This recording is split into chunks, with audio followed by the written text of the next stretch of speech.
Bing bong, good evening, internet. Once again, welcome to Bimji Streams. It is a wonderful, wonderful Friday night. It is very warm where I'm at right now, and hopefully to share in a little bit of the heat, we will be, we are having another Geeks at Sea this week. This time with me is our little postponed segment, the one that we were supposed to have a week ago, with Richard here right now. Say hi to everyone, Richard. Hello, everyone. Sorry, Yeah. postponed. My fault. Just fell sick in my one of the worst coughs that I've had. How are you feeling right now, man, Richard? Like I mean, we didn't talk when the whole situation came up, because obviously the whole point was to, to allow you to focus on healing and all that kind of stuff. But like, how are you feeling right now? How was the whole like recovery process, man? I think I'm pretty okay now because at that time, this time last week was a lot of coughing at night. Oh God. That kind of kills my voice a bit for the daytime, God. as well as my sleep. Yes. Then it also came with the mother of all body aches that I've experienced in. So yeah lah, maybe it's the aging. Oh man, that sounds horrible. I've got a friend who just like was talking about how he got dengue recently, and like he's having like headaches and body aches and everything. And I'm reading his entire thing and thinking to myself, holy crap, this is like, I mean, this is how it's like these days, I suppose. Like you just have to take care of yourself a little bit better. Yeah. I mean, I heard from people and the doctors this like cough thing going around a lot. So be careful, wear face mask. Actually, yeah. Oh yeah, Go back to wear face mask. I know, right? Actually, that's a really dumb thing. The fact is, right, since COVID, like, I mean, COVID didn't technically end, but like since we've stopped like doing the whole, the whole like staying at home shit and everything, like a lot of people seem to have forgotten how to like not spread germs around. Not spread germs. Yeah. Like Not I'm spread seeing people germs. coughing into their hands and all that. I mean, okay, to be fair, it's better than just coughing up into the open air, but like for cripe's sake, guys, like if you know that you are going to be coughing, then wear a mask. If you're going to go into a public transport and you're going to be coughing half the trip, wear a mask. Mm. Yeah, they're Or don't everywhere go out. nowadays. Or don't go out, right? Yeah. You can skip that event for the weekend. Anyway, hope everyone else is good. Yeah. Be careful about coughing, getting. Yeah. Better health to everyone then. Anyways, okay, so for those who are not familiar with Geeks at Sea and who are new to this channel and all that kind of stuff, let me do a quick introduction. My name is Jared. I'm your wonderful host. This is my cute little channel where I do really random little talkies to just talk about stuff in general. Geeks at Sea in particular is a little journey down nostalgia lane where we talk a little bit about how a few of us become the geeks that we are and the kind of things that we've seen as we grew up as kids of the, I want to say 90s, but I think Richard, you're a little bit older than me, so I'm gonna go ahead and say 80s for you, that kind of thing. Yep. And Yeah, really, it is. yeah, and really talk about like how much things have evolved and changed since the time like when we first started. In the best of cases, this is a little story and sharing about how much things has improved and can continue to improve, hopefully, fingers crossed. In the worst case scenario, this is just a little bunch of nostalgia berries for some of you guys who might want to know how growing up in the 80s and 90s are kind of like, So yeah. So before we begin though, a couple of quick disclaimers. This is a standard one for all of us. Disclaimer number one. Richard and I, we're friends. We're going to be discussing a lot of stuff that is coming from our personal experiences. We're going to talk about like what we went through and the kind of stuff that we saw when we were growing up. A lot of these stories are very personal, but not that that's a thing. not that that's going to be an issue, but like, please keep in mind that we are still people and we are going to be horrible, horrible narrators. We are unreliable narrators of our own lives. This is a standard rule for anyone. When you're telling your own stories, especially stories that are going to be from like 20 years ago or so, memories tend to be all over the place, right? So unless we bring out written notes, receipts, or anything else like the sort, please take everything we say with a huge grain of salt. There's definitely going to be cases where we're going to be like, oh yeah, I thought roti canai was like 1 ringgit and 20 cents back in the 90s, and it's going to be like, no, it's not. Roti kosong is like 80 cents, 70 cents, and depending on which side of the kampong you come from, that can go down to like 50 cents and all that kind of stuff, you know? So none of that kind of stuff. If you do want to compare notes, though, please feel free to share it. But you know, give everyone a bit of leeway around that. That's number one. Number two, we're going to be talking a lot of stuff. Like most of the people on this show have sort of been involved in different things at different levels all over the place. So we are going to be talking about our experiences sometimes with working with some of these people, and what happens from there is that it's going to sound as though we're speaking on behalf of those people or those organizations and stuff like that. We're not. I just want to put out there real big and real quick, because if you've been in any organization at all, please recognize that no one person speaks for the whole organization. So we might say stuff like, for example, it was always my intent while I was working for CF, for example, that this should be how we should solve it, or this is how we should be going about it, and all that kind of stuff, right? That doesn't mean that that's still true of CF today, nor does it mean that that is CF's philosophy even back then. Because the fact is, we are speaking from our personal perspectives, and when we work in the team and you working with a team, there's bound to be a lot of pushbacks. There's bound to be a lot of discussions, and minds are going to change, and a lot of different restrictions are going to kick into place. So things might change, might not be exactly how we envisioned it while we were making plans and stuff like that. So keep these two massive things aside. Keep these in mind while you're listening to us, right? Right. All right. With those two disclaimers. Mosquitoes, dengue. Oh no. Oh no. Anyway. Dengue. I've had it before, so hopefully it counts for something. It does, by the way. But the scary part is that there are 4 strains of dengue, and if you get and some people get allergic reactions to the other strains, which means you get super dengue. Yeah, better not to get. Yeah, just really careful with that. So anyways, disclaimers done. Let's jump right into things, because hey, if you want to hear my voice, I'll be doing a solo stream. Richard, as with all segments of Geeks at Sea, we're going to start off with the biggest question of it all. Where do you start? What was your first sort of geek thing that you got really into, and how do you get introduced to it?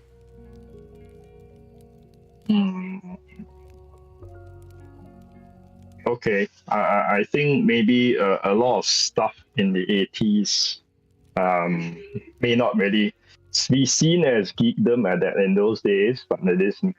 I mean, certainly it's also quite niche to be reading comics, Saturday morning cartoons. That's everybody, right? Watching Saturday morning.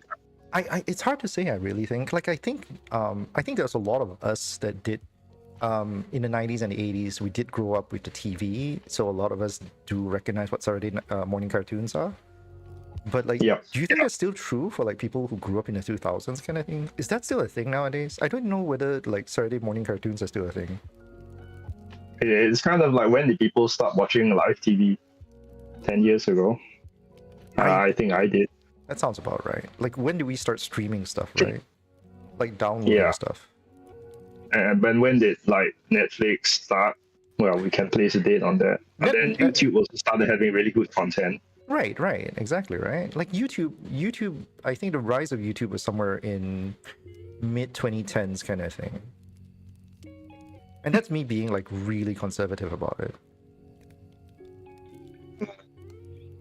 So going back to the 80s, I think there was probably, what comes to mind for me is Star Wars. old, but not that old to have caught the first trilogy in the cinemas. Well, I could have, but I don't think my parents brought me there. At least I was born. Wait, when did the first Star Wars come out? Do you happen to remember? No. 1977. 1977. Yep. Really? Yeah. But my probably closer experience was Empire Strikes Back. And my more vivid memories is for Return of the Jedi. Ooh. When was But Return not of in the the cinema. Okay. But not in the cinema. It was in videotape. And in that time, I don't know. Maybe I wasn't old enough to go to the cinema. The earliest memories I know was actually Empire Strikes Back. And for some reason, I don't think it was on TV, or maybe my brother watched it or something. He got this action figure of Hoth Luke Skywalker, and for some reason I was quite interested in it, and somehow it ended up with my mother pestering my brother to give the figure to me. Although I don't really remember asking for the figure, I just remember like, oh, okay, can I just like play with the figure or something like that? So your mom literally pulled the usual like, hey, give your younger brother the toy kind of thing. Yeah, because it's not that I wanted it. I think I just wanted to hold it and play with it, right? And somehow it got turned into a like, give it to your brother, give it to him, like literally give it to him. Yeah, or something like that. So from around that time, I also remember managing to somehow convince my parents to get me the Dagobah Crash X-Wing. Shites. And figures sold separately. So then there was a hunt for Luke Skywalker in Starfighter mode, and another vivid memory of it was like actually finding the figure in Singapore, then sort of like nagging my mother for the money to buy it, and then I was such rushing to that I paid for it and forget to get the change. Okay, I have to ask because so this has been a feeling of mine because I've done this show. This is the 11th show we've done. I say we as though there's a team behind this, just me. So this is the 11th show I've done here so far, and I keep forgetting to ask. At this point, where were you at this point? Were you based in KL? Were you based in Ipoh? Were you even in Malaysia at this time, or? Yeah, Malaysia. This is definitely in Malaysia. I say Singapore because it so happens I have my aunties there and some cousins, and maybe a few times a year we sort of like do this family holiday thing there. Right. I think so. I think a lot of people don't know this, but like there's a lot of Malaysians who are of that generation who do have siblings in Singapore as well. Like this was a period before Singapore separated from Malaysia, and like the two were still at one point or another, like the two were still a country, and there was a lot of like people who relatives who just left, who just stayed in Singapore when Singapore like just separated. Yeah. And this was the time when also I start learning to practice math, and then exchange rate was $1 Sing dollar to 1.3 ringgit. It's only 1.3 at the time? Holy shites. Yeah, in the 80s. In the 80s. When I was growing up in the 90s, it was already like 2.0 or something. Yeah, and that's how I kind of practice math every time I go there. It's like, oh, is this cheaper in Malaysia yet, or is it more fantastic? Still cheaper? At some point when it reaches 2.2 or 2.5, it's like, okay, not worth buying anything in Singapore anymore. Absolutely. Now it's unless you can't find it. Unless you can't find it. Yeah. There was a time when I was a kid where because of the cost of import for electronics, and because of the breadth of electronics that like doesn't come into Malaysia, there was still a number of things that was actually worth getting in Singapore, like Walkmans and stuff like that. They were like still reasonable. Like even computer parts and stuff like that was still reasonable. But at this point, right, it got really silly. It's definitely gotten a lot sillier. Mm. Yeah. Okay, I want to do a quick check-in though. Like you mentioned just now, like the X-wing fighter that you can put a figure inside, right? Like you can Yes. put school. So I it's funny that you should mention that because I just want to do a quick callback because like I think the last like 2 shows ago I was doing it with I had Buzz Pop's Nick here with me, and he was lamenting about how as a kid he actually had the X-wing, like one with a figure inside. And then what happened was, while he was moving, at some point or another, he lost it. Like literally, like I don't remember whether he lost the X-wing or actually lost the figure inside. I really can't remember because I have to go back and watch it. But the fact is, like he lost it, and like he's been searching for a replacement ever since. And it's just insane that you have this thing and you just like you know lose track of it. And now I think it's like super difficult to find, especially after all these years. It's called it's like in the category of vintage Star Wars toys already. Holy crap. In theory, I might still have it. I last remember putting my hands on it in 2003. For the record, that's 20 years ago. Yeah, it's 20 years ago and because so happens I think I still have the box. It's a bit crumpled. So I took it out of the box for some fan thing, event thing, chucked it back in. And in theory it's in a cupboard somewhere if it didn't get lost in moving somewhere. But I have to say though, as great as the Starfighter was, the Luke Skywalker figure was quite bad. The eyes were literally like taking a pen and putting 2 dots into it. I sometimes look back at some of those old toys and I do still have mixed feelings about it, because sometimes the quality is still like you don't even find them anymore, but for some stuff it's like you look back at it and you start asking yourself how did anyone ever find this acceptable? Different expectations in those days, I suppose, man. I mean, I don't know. I mean, if I remember correctly, I think that figure in those days was actually like $4 or $5 Sing. I mean, even if you adjust it to inflation, it's really not expensive. Yeah, and maybe most toys don't feel as expensive as today. I mean, relative speaking. I mean, at the most, and this is, I know this is gonna make me sound like a uppity snob or something, right? At the most, that's like $15 now. Right? Right? I think so. Okay. 15? How many plates of chicken rice could you buy with that money Are we in talking 1981? That's an interesting measure. I think about 5, because chicken rice was about roughly $1 or so, $1 or so. Yeah. So now a vintage collection Star Wars action figure, I last saw it is like 80 ringgit. I just bought chicken rice at 9 ringgit, so it's basically about 9 or 10 plates of chicken rice for one vintage collection action figure. Not vintage, just that series of the same scale. Sorry, by the way, Richard, just so you know, I'm actually adjusting your image a little bit because you're showing up lower and lower on the screen, and I'm starting to look like as though I'm towering over you, and it's bothering the heck out of me. Wait, I can increase chair height size. No, I'm done. Oh no! No. Okay, it's fine. Okay, I'll go back down again. No. Stay. Okay. Stay. Let me adjust things on my end.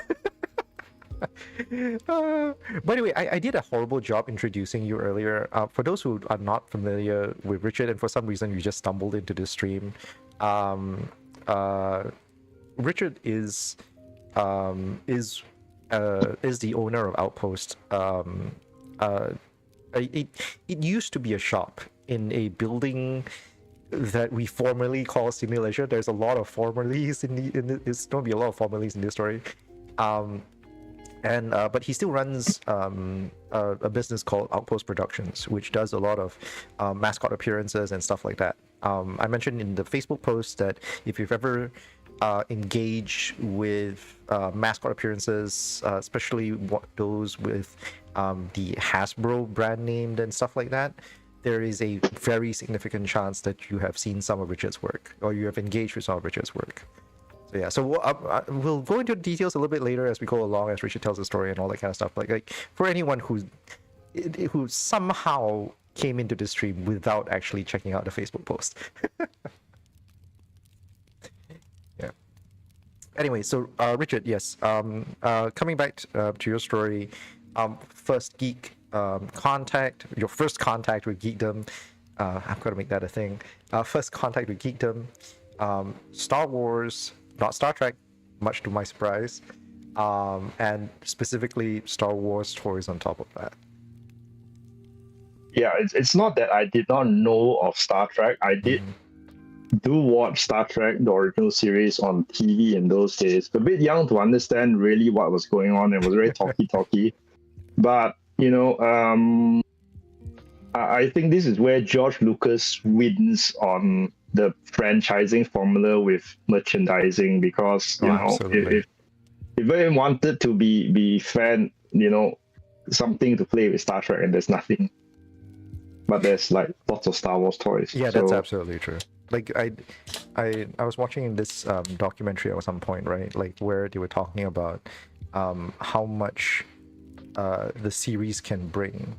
Like, because they were worried about, like, there were a lot of people talking about when's the next Trek coming up, and the hubbub about like licensing, and how because the split between Star Trek the toys, or the merchandising of the toys, and Star Trek the show were like owned by different companies.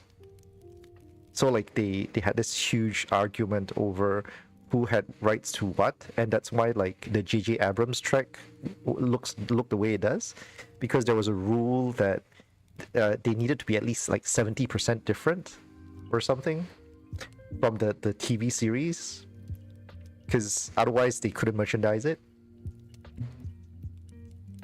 Okay. I'm not totally sure on the story, but I know basically there was the era whereby TV Star Trek and cinema Star Trek was handled by two different companies. So Paramount, CBS, they kind of have different ideas on what they wanted. Yeah, we're not going to go too deep into the intricacies of licensing today. That's going to be a topic that maybe someday I'll have a separate discussion with some people over. But like, it's interesting that like back in the day, like the biggest influence on you when you're growing up were the toys for Star Wars. Yeah, but that being said, though, I think maybe there was an advent of the what was media was being consumed at that time, and Star Wars, of course, was a cinema event, but in the case it's videotapes. But there's toys, right? But if you want your weekly fix of, you know, cartoons, it's not Star Wars. It's not really in that time, that era. It was other stuff. So I think I got quite into Transformers, He-Man, Masters of the Universe, those American franchises. You know, there's episodes every week, so there's something you can consume every week. So it was like Transformers, He-Man. What else was there? Centurion? Yes. I thought that series was actually quite entertaining, quite intelligent. I mean, again, I'm going from memories 30, 40 years ago, okay? So it's probably not that accurate, as you stated the disclaimer earlier. So the most I can say is some feelings for certain things that I like and some things I don't. Yeah. I guess some people really like Thundercats and Silverhawks, but I didn't.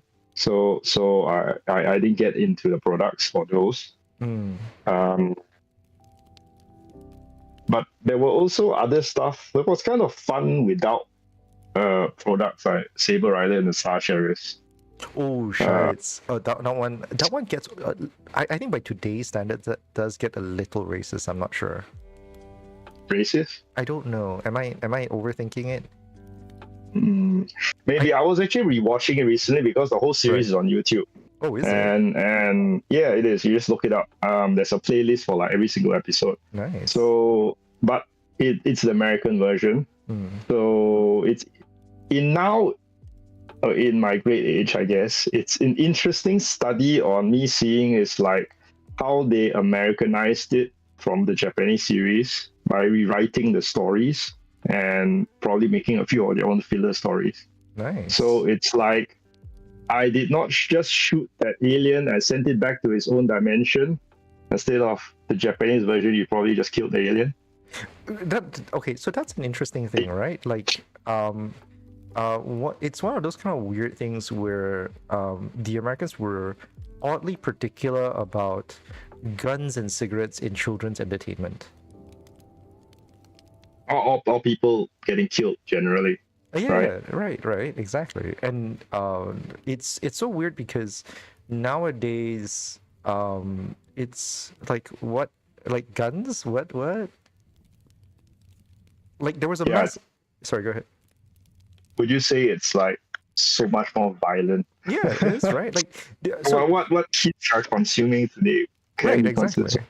Like a lot of people might not know this, but like there is actually a law that for a gun to be, or rather you cannot have a accurate depiction of a gun in a children's show. Like if you can't have a cartoon for kids where the gun that's in the show looks exactly like a real gun. Like you can't. That's actually a law. Did you know that? Today or in those days, because I know GI Joe is a great example of this, and where the guns are laser guns, and exactly. if any planes are destroyed, you must always show the fallen parachute out to Correct. safety and things like Exactly. It's back in those days. I don't know whether it's a law that's still in effect these days, but I know back in those days, this is exactly why all guns fired by like villains in old cartoons always shoot laser beams. Like none of them act like, all of them sound like, they don't sound like real guns. that. Yeah, I guess. And I don't know, if I remember in that era, it's like, cartoon death came in the form of Macross, Robotech, and those Japanese dubbed anime. Which is insane, right? Like the Japanese were showing kids like all this kind of stuff that is, I'm personally immune to the whole. I think I think it's like whatever. It's a thing that kids have to deal with eventually at some point or another.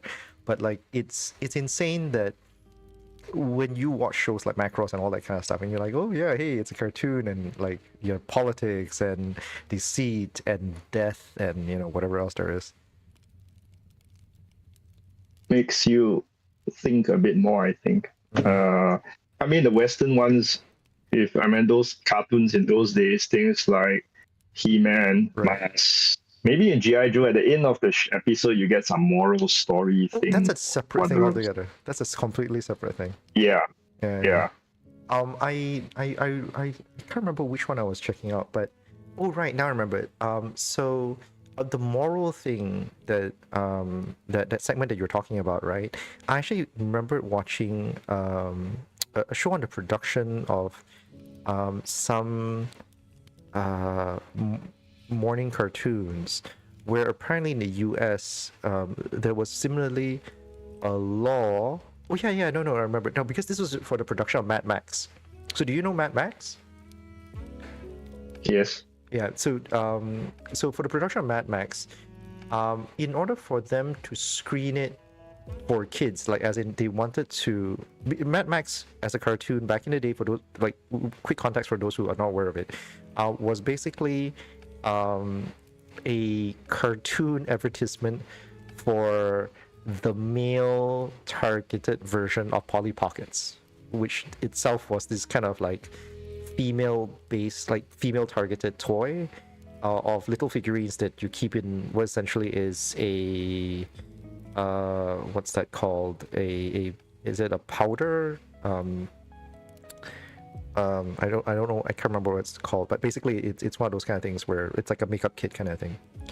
And so what happened was I was watching this this story about Mad Max and how they got produced, and like for them to be able to call it a children's show and not call it an advertisement required that they actually put in some sort of like educational aspect towards it somewhere inside the segment. And they asked those guys who were like signing off on the shows and all that kind of stuff, like, oh, what if we weave it into the story and all that kind of stuff? They said no, it has to be super duper overt, and that's why you have to have like that segment that's like at the end of it. That's why shows around the 90s like G.I. Joe, Mad Max, Captain Planet, all these shows, right, had these ultra overt segments towards the end where all they were doing were like, oh, hey kids, remember to like pick up your trash and don't litter or whatever else there is, you know. But I mean, we know what all these cartoons were actually for, to sell toys. It's a toy commercial. Yeah. In the most extreme sense, right? Yeah. I mean, for those who are not aware of it, I love the Sweet Summer Childs, but you know, hey, sometimes we're here to teach. I think there were a few cartoons that did not have a commercial production line that were also actually quite entertaining. Adventures of the Galaxy Rangers. Oh, I don't know. Also available on YouTube now. Spiral Zone. These are the ones I remember anyway. There's probably a lot of... Yeah, there were a lot of shows in the 90s were just basically like glorified advertisements. Yeah, some weren't, and it was still entertaining. I mean, I'll still tune into like Galaxy Rangers every week. That's nice. All right, so this is nostalgia in the 80s, yeah. But okay, wait, but all of these shows you were watching on TV in the 80s as well? Yes. Oh, okay. Because I think I remembered seeing I guess they were reruns at that point when I was growing up in the 90s, because I was in primary school in the 90s, and then what happened was that I would come back to specifically watch or sneak around just to watch episodes of like He-Man and Brave Star and stuff like that.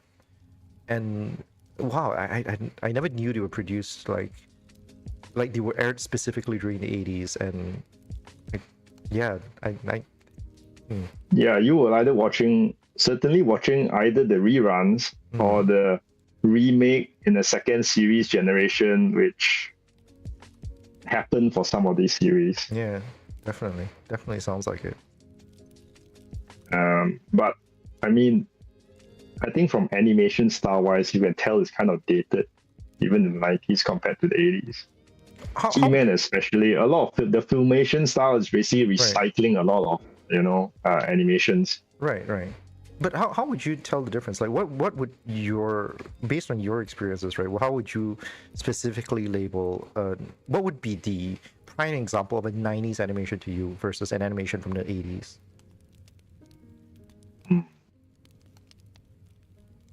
It's hard for me to say because I didn't really watch that much animation in the 90s, and well, one is maybe outgrowing, or one is like there's content that I don't like so much anymore. And I was starting to go into things like anime. Oh, really? Not a lot. I'm not a big anime person, but I like all the Macross. I was quite blown away by Ninja Scroll. Ninja Scrolls. Oh. Yeah, but seriously, in the 90s, you'll be too young to watch it. When I watched it, it's really like I think I was really probably like 20, so it's like okay.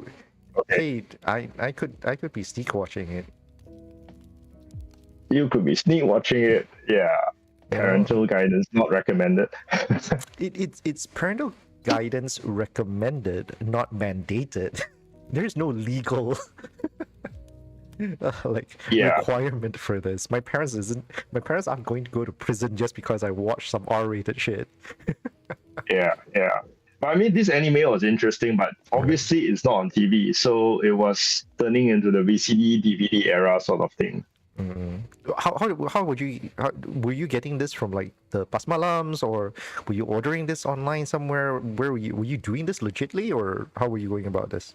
Was this the high Well, seas you for can't you? you can't download and stream it at those times. So I think a lot of this content came from Pasar Malam, VCDs or DVDs, You just and browsing casually and like, oh hey, look, that looks pretty.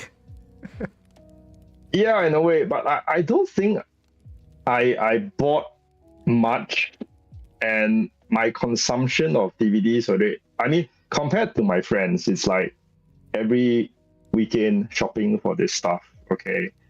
I don't. I kind of like, okay, it was an outing. I go look around a bit. Do I see anything interesting? And okay, this is the funny story. Is like Pasar Malam, DU Uptown. Okay, there were damn a lot of them at that time. Hmm. So there was this new animation coming out called Pokemon. Believe it or not, at that Yeah, era, that yeah, year. I know, right? So I was actually Freaking curious what it new. was. Then I saw like, oh, Pokemon first episode. Okay, like curious. Let's see what the heck it is. Card game. So What I card game? got that, and then the the Abing DVD seller literally said, "Oh, would you like porn with that?" It's like, yeah, I was really like stoned at that time. It's like, seriously, I've got to you put this just out there asked me though. that. I've got to put this out there though. Like in the 90s, right? Like when you were buying, when because the internet wasn't exactly the way it was. Like, you know, if you tried to download anything and someone picked up the phone, your internet just died, right? At some point. Because all of that Yeah, was true, um, the closest thing to the high seas that we could get were things where people, they themselves had downloaded it and they were basically selling like duplicates of it, you know, for cheap. The Abing DVD sellers or VCD sellers back at the time, or even that before that, the VHS sellers. yeah, the VHS, yeah. The Yeah, VHS era was already out. yeah, correct. They were a unique breed of their own because I could swear they would try to upsell you on tapes all the freaking time. Like you would go in for one movie, the next thing you know, they would just bundle up a few extra ones for you, and like you're gonna pay like at least 2 or 3 times what you expected to actually have like spend. Yeah, I think one of the main concerns why I probably did not like buying much of that is the quality. Oh yeah, it's absolutely atrocious. Yeah, I mean VHS is bad. DVD, VCD doesn't get much better. DVD sometimes okay, but it was like, a camera in a cinema shot, it still looks terrible and Yeah, sounds terrible. yeah, yeah, So yeah, all of it was like, don't want yeah. All right, so So but okay, does this cover being the geek early days? I have to ask though, Richard. Like it does cover a lot of it, but I'm very curious, Richard. Like from what it sounds, you never really got into comics. I think I did actually is in the 90s. Really? There was some comics in the 80s, but I wasn't the one buying it. My brother was the one buying it, and I was reading it. So, but the comics that we were reading was actually kind of related to the content we were watching. So it's Oh, like He-Man Masters Universe. Oh, there's a comic for it. Okay, go pick that up. So Transformers is on. Oh, there's a comic to it, and pick it up. And Transform comics is actually very different from what you see in the cartoons. oh. But anyway, it was kind of related to that. So not X-Men, Avengers, that sort of stuff yet. I kind of got into that in the 90s. Where did you get those comics then? Like so you just said 90s. That means that we're talking about a period prior to that, which is I assume the 80s. And where would you get Transformers comics in the 80s? There were specialty comic shops. Really? And literally in the 80s, there's only the Mine Shop. Oh. Before, and then Comics Corner came about, and then there were some others. So those were the so-called direct editions that came from US. Right. But then there were also reprints of comics in actually the newsstands with the barcode. Oh, okay. And Yeah. you could find these quite readily as well. I'm not sure quite readily, but we basically, it's either sometimes the mine shop or the Indian newspaper magazine shop. and they had actually the British versions of Transformers comics. So it's actually maybe 50% similar and 50% different stories, which were drawn and written exclusively in UK for the British market. Fascinating. And then G.I. Joe was actually known as Action Force. So there was actually a comics for Action Force. Because Yeah. some people will have no idea what a GI is, right? Probably, yeah. But these were not the American-sized comics. They were kind of like bigger, like on newspaper print, tabloid size comics. Yeah. Wow. I guess they're probably extinct by now. But yeah, those were actually available at some Indian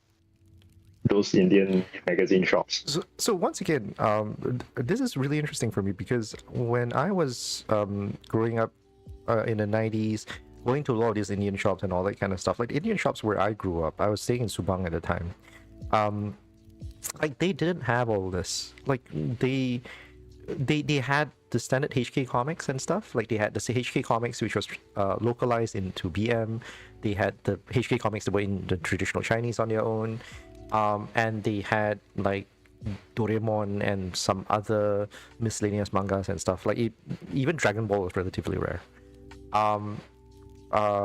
Then amongst all of those, I could never find the ones that you guys were talking about. And I say you guys because you're the second person who brought this up to me. Where like I was never able to find Western comics in these kind of like Indian mama shops and stuff like that. Like it was never a thing for me. It's fascinating that like you, like I have it verified at this point that like it was a relatively common sight, but it's just somewhere in the 90s, or maybe it's just Subang that never got it. Yeah, I'm not sure whether it's a region thing because I can't admit I didn't really go to Subang in that era. Right. But the places that comes to mind for me is Bangsa Lucky Garden, the Indian magazine shop there. Wow. Then in Bukit Damansara, there is some shop lots with another Indian comic shop. And I think possibly around, what's that called? Damansara Jaya, Wisma Atria outside that area. Right. That's what comes to mind for those kind of shops. Fascinating. I mean, look, for me, I saw some of these things in the early 2000s. Like I've seen like small prints of like I think they were in A5 booklets. They were done in English, and they were really, really cheap. In mama stores and stuff like that. I knew they were pirated, by the way, at that point. And I've seen some of it, but like it just like came and gone kind of thing. Like I never saw like a second edition or a continuation of the stories and stuff like that. You were just there for a short while. So I thought it was like, oh, it was a new thing in the 2000s, and it was like, oh, came up like a flash and then like disappeared. I didn't know it had such a long history. Yeah, I actually found one or two of those recently and while moving things, and like I know they're like the A5 size. They actually reprints a story in the standard comic book size. Fascinating. It's actually kind of a bit difficult because it gets really small. Fascinating. Imagine it's like A4X bigger and shrink down to A5. Yeah. I mean, no change in the font size. It's just everything downscaled. I mean, when it's that small, it's not that bad sometimes. But I mean, it's still legible, so it's not so bad. But like, yeah, it's not as nice. Definitely. Anyways, so yeah. I think if I recall, the 90s was actually the gold rush of comics, Western comics anyway. Was it? Starting in the early 90s when there were a few top artists that were releasing sort of like, I don't know, 1 million print Spider-Man copies and things like that lah. Issues, all right? Todd McFarlane, the Jim Lee, and Oh, was that those that group. 90s? That was the 90s. Yeah, that was, I think, the early 90s. So it's crazy because people talk about like the Silver Age of comics, the Golden Age of comics, and stuff like that.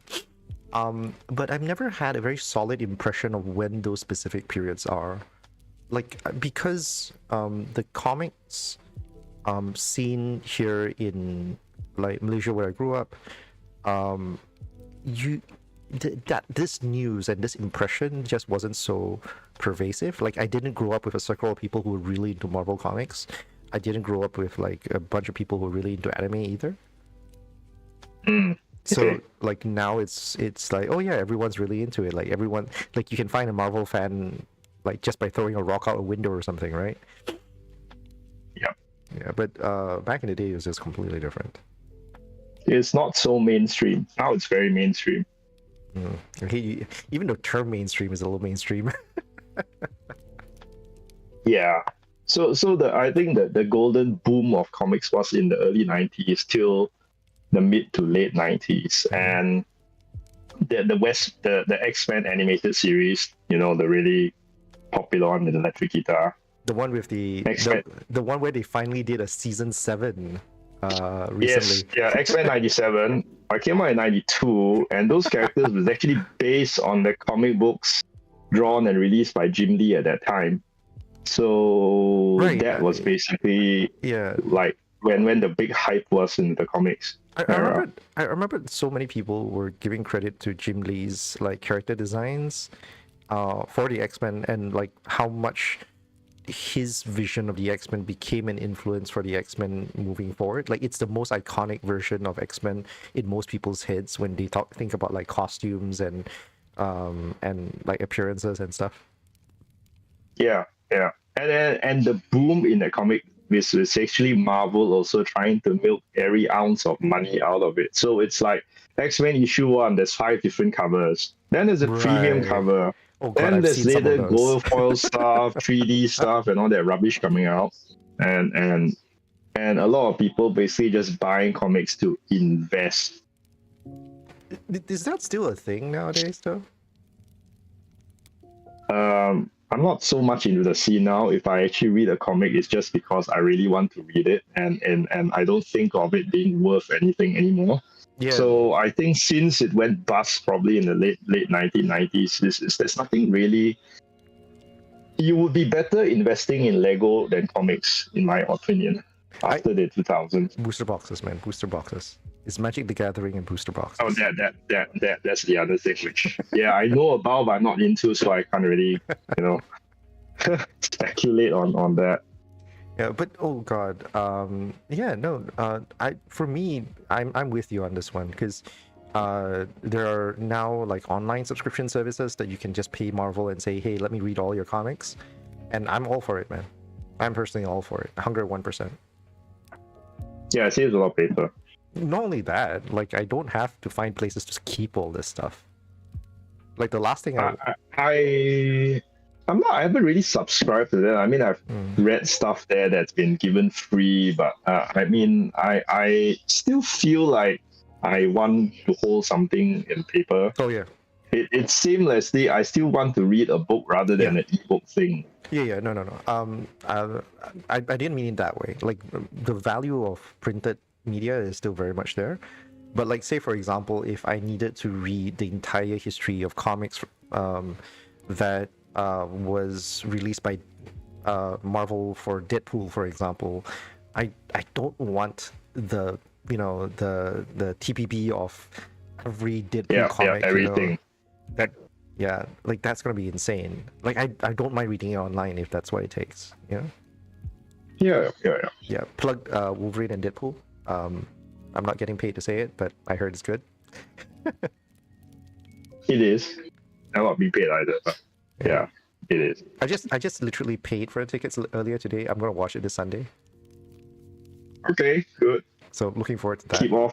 Keep offline if you want to accidentally fall into spoilers. Yes, let's not. We'll talk about it on Sunday after I'm done with the movie. But yes. So continue my geek journey in the 90s anyway. We're getting back to the topic then. Actually, you. that's when I really got into comics, and that X-Men #1 and issues by some of these hot kid artists at that time was I think what got me into Marvel. Mainly I was following X-Men, or at least trying to follow X-Men. You can follow to a certain extent until they do all these idiotic crossovers into multi-titles that I don't really care about. And then eventually I just got fed up about it, and it's like, look, I just want to read X-Men and Uncanny X-Men. I don't care about New Mutants, X-Force, and all those other things. Stop forcing me to buy it. So yeah, I mean, that's their selling strategy at that point. I mean, other than that, there was also a lesser known title at that time that I quite liked, which is Iron Man. Which had less crossovers, thankfully, but still there.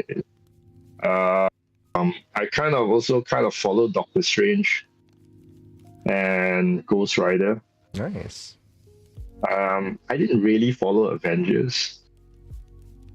So yeah, but I mean, when you're in the universe, you kind of know who's who lah. So by the time it comes to MCU coming around, we can't already like know who's who. Nice. I mean, on that note, right? That means, Richard, at least for you, right? You're one of the few who actually like have your roots in Star Trek, have your roots in Star Wars through like either the syndicated TV shows, if not the toys and merchandising, and then it was the comics that got you into like Marvel and like the X-Men and all that kind of stuff. Is that how it was like for you? Yes. Actually, they haven't really stated my Star Trek origin. My Star Trek journey really began with Next Generation in 86, 87. Really? Yeah, I think that. Yeah. And I remember, I think TV3 made a big deal out of it at the time also when they launched the pilot episode. Literally, there is actually a TV host dressed in one of those pajama costumes, sitting in something that looked like the seat on the bridge, and then, you know, speaking to you about the series. I mean, this is Basim Melayu, literally. TV3 was doing this sort of promo at that time. I didn't know that was a thing. I never knew TV did that. Like, I didn't know that TV3 ever did if that. you look back at it, it's like, wow, tacky as hell, but I say it's like, hey, they made effort. Yeah, I would celebrate that effort. I didn't know they so at that time, I think it was expected to be a big deal until after a while, it got thrown to the Sunday afternoon time slot. Oh, is that what happened? Yeah, it started at a prime time night spot, I think. Right. One of those like Thursday, Friday nights or something. Right, like I remember watching it on TV at night at one time. And then they stopped and I had no idea what happened. Which channel? I don't remember. It's been so long. I think it was TV3 at that time.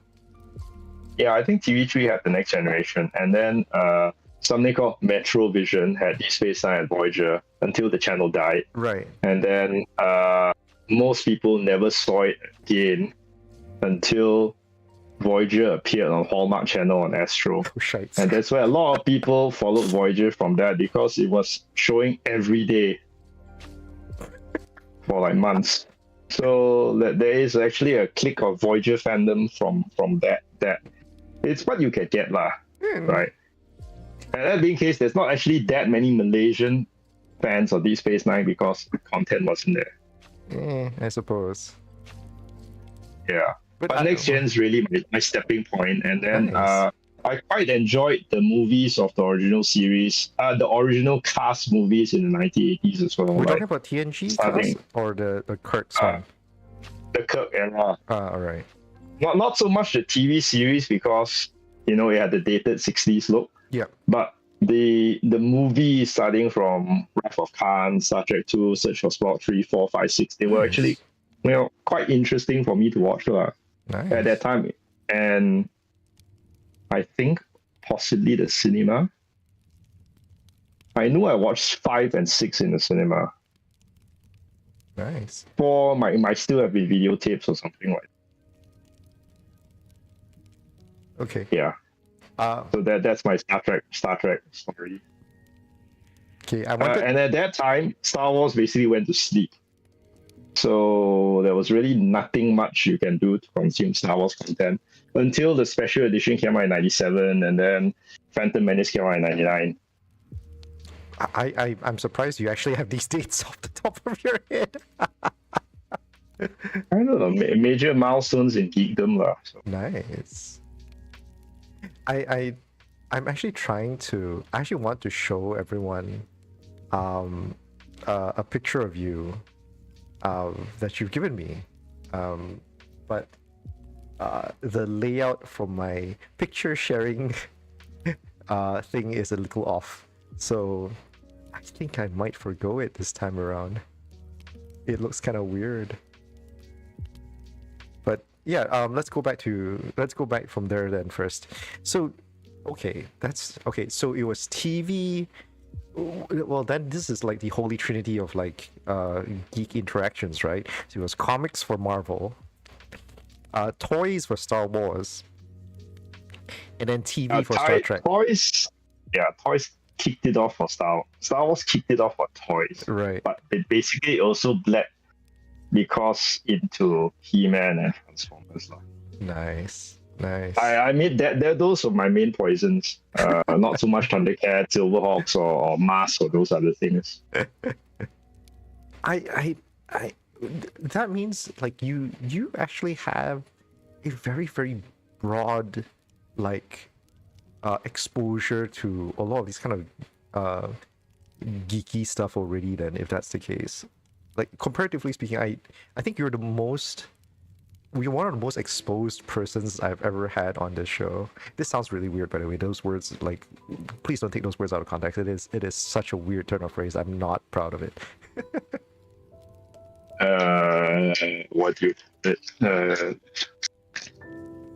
Geek, right? Yeah, exactly. Right. Yeah. Probably I also had some run-in with trading card games or other CCGs in the 90s. Yeah. But not really Magic. I wasn't into Magic. I was into the franchise stuff, which is basically Star Wars and stuff. Funny thing is that Star Wars had a TCG, and this is my geekdom showing a little bit here. The one that I'm really into. Star Wars TCG was actually designed by Richard Garfield as well, the first one that was released. And it had a system that involved armor, and it never caught on for some reason. Like, as a rule, for most people, the sci-fi based TCG games never actually made far. So I'm talking Netrunner, BattleTech, Star Wars. I think there was even a Star Trek one at some point. Like, never went far. But to be fair to the conversation, and this wasn't a trend thing, the fact is, after the success of Magic the Gathering, Lord of the Rings had a TCG that didn't go far either. Like, I think they had one release or something, like, historically. There's a new one. I'm not even talking about that one. I'm talking about the old one. Yeah. I've never seen the cards, by the way. I've just heard stories. Like, I know they exist. Lord of the Rings movie, the movie actually had quite a long run of CCG cards. Nice. I didn't get into it, but you know, not that I didn't want to. It's just that I didn't like the game system. So I was like, but if you give me, you know, free cards, I kind of think they're pretty anyway, like with screenshots in the movie. Nice. All right, so okay, super like broad exposure to all sorts of geeky culture stuff.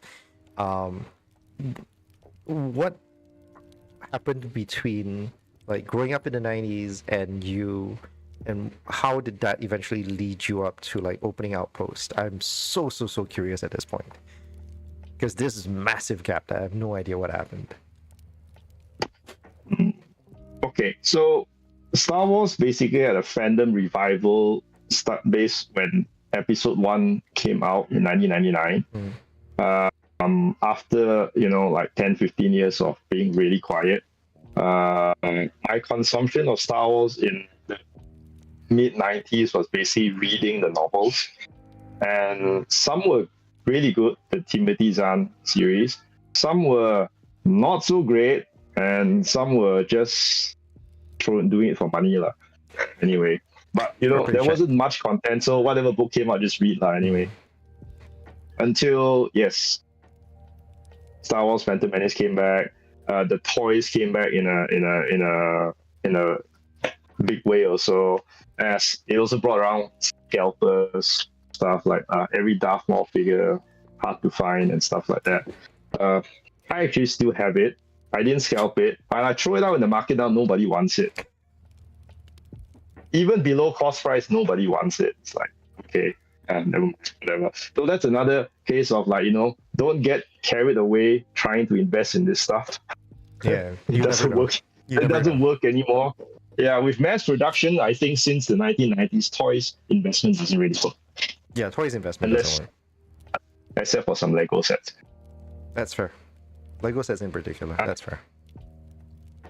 So 1999, Star Wars Phantom Menace, 2002, Attack of the Clones, 2005, Revenge of the Sith. So I think the revival of Star Wars was pretty strong at that time. And by episode 2 onwards, there was actually, fans, communities forming for Star Wars, fans getting together to, you know, go watch the movie in special fan screenings, some side events here and there for Star Wars. So if you're a Star Wars fan, there were things you could do, okay? And predating Star Wars Fan Club and all that, somebody was doing something, okay? So, and it's kind of circles around when the movie released every 3 years. So that was nice. So yeah, you can experience your fandom. So for me, it came about, it's like, I like Star Trek, and it's like, hey, all these Star Wars fans are, where are the Star Trek fans? It's like, it's not only me, right? Yeah, but actually I find some Star Wars fans are Star Trek fans also anyway. Not that will appear in the event dressed as Star Trek. There are some. So I kind of had a feeling, probably I think it's 2004. Can we find some other Star Trek fans around Malaysia? And I think I managed to basically among forums, and yeah, it was forums, right? Because this predates Facebook and all the other social media things. There were basically online forums. Do you go to any specific forums back in the day? Like these were in the 2000s, right? Like early 2000s. Yes, this is in the 2000s. I actually do not remember going in a specific forum. I wasn't really one into a lot of forums, but there were free forum hosting services anyway. So I opened one. I called it basically my sci-fi fan, Malaysian sci-fi and fantasy. So basically anything along the era could be parked inside Star Wars, Star Trek, and so forth. But admittedly, my principal focus is actually finding are there other Trekkies out there. So searching for signs of life. Searching for signs of life, slowly scanning. Yeah, because I think at that time, 2004, Star Trek was starting its decline already from its peak in the 1990s. Yeah. So Star Trek Enterprise was the current series at that time. Not the most well received. It's prequel stuff, but anyway. The Enterprise was around that time. Oh, okay. Yeah, it was around of Enterprise, near the end of the series already, but more or less. So, okay, managed to find some fans. Then we made basically meetups, opportunity to meet up somewhere, and got together to say hi to each other, watch some episodes, and hey, there are other Star Trek fans around. Yeah. So you did sort of a fan gathering on your own, just off like forum postings and stuff like that in the early 2000s, like just you and a bunch of Trekkies. Yes, I think so. I love how cautious you are about all this. Like specifically, you're like, I think so. Well, it's probably always harder for the first time. And I mean, the first time, it's not like 100 people, showed up. It's probably only like 10 of us. I think And that's then that. okay, I think you can call it that. Like, it's a fair gathering in its own way. 10 people. yeah, it's fair gathering, and then it's also like, what's your entry point? What do you like watching, and do you Right. enjoy this together? It's just some good discussion on the fandom. Right. I've noticed you've put up my picture of this Yes. cross sci-fi, not so I because specifically, random thing. like, for two reasons, and it's really a beautiful coincidence, by the way. So for anyone who's curious about it, so I put up this image of basically something that would cause fights to incur. um and so, like, just as Richard was talking about starting up the forums and stuff like that, where you were supposed to be this mass, like, you can throw any fandom that you're in, like sci-fi and fantasy fandom that you want to, you can just throw into this forums that he created. And, like, just at the same time I was showing up this picture, I was like thinking to myself, yeah, this is just perfect timing. Yeah.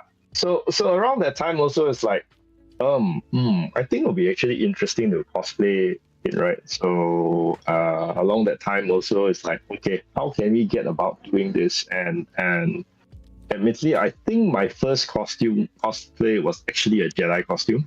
Really? Yeah.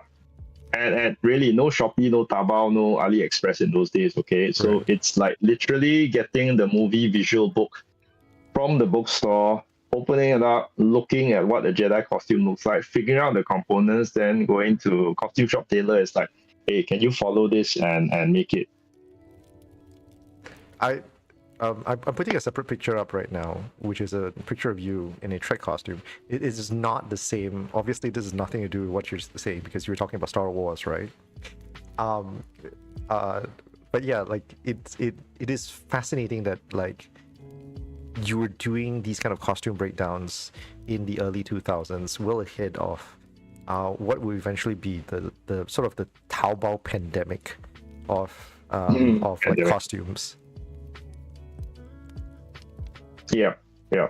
And I mean, parallel to that also, again, I think it was the Star Wars costume first, but I actually got a Star Trek uniform done same time with the other Trekkies, and this was the case where my one of us Trekkies, the friend, managed to find a tailor willing to design the Star Trek uniform, and then we went Nice. about like, okay, who wants this? Let's like do 10, and then each of us basically have the same uniform to cosplay as Starfleet officers.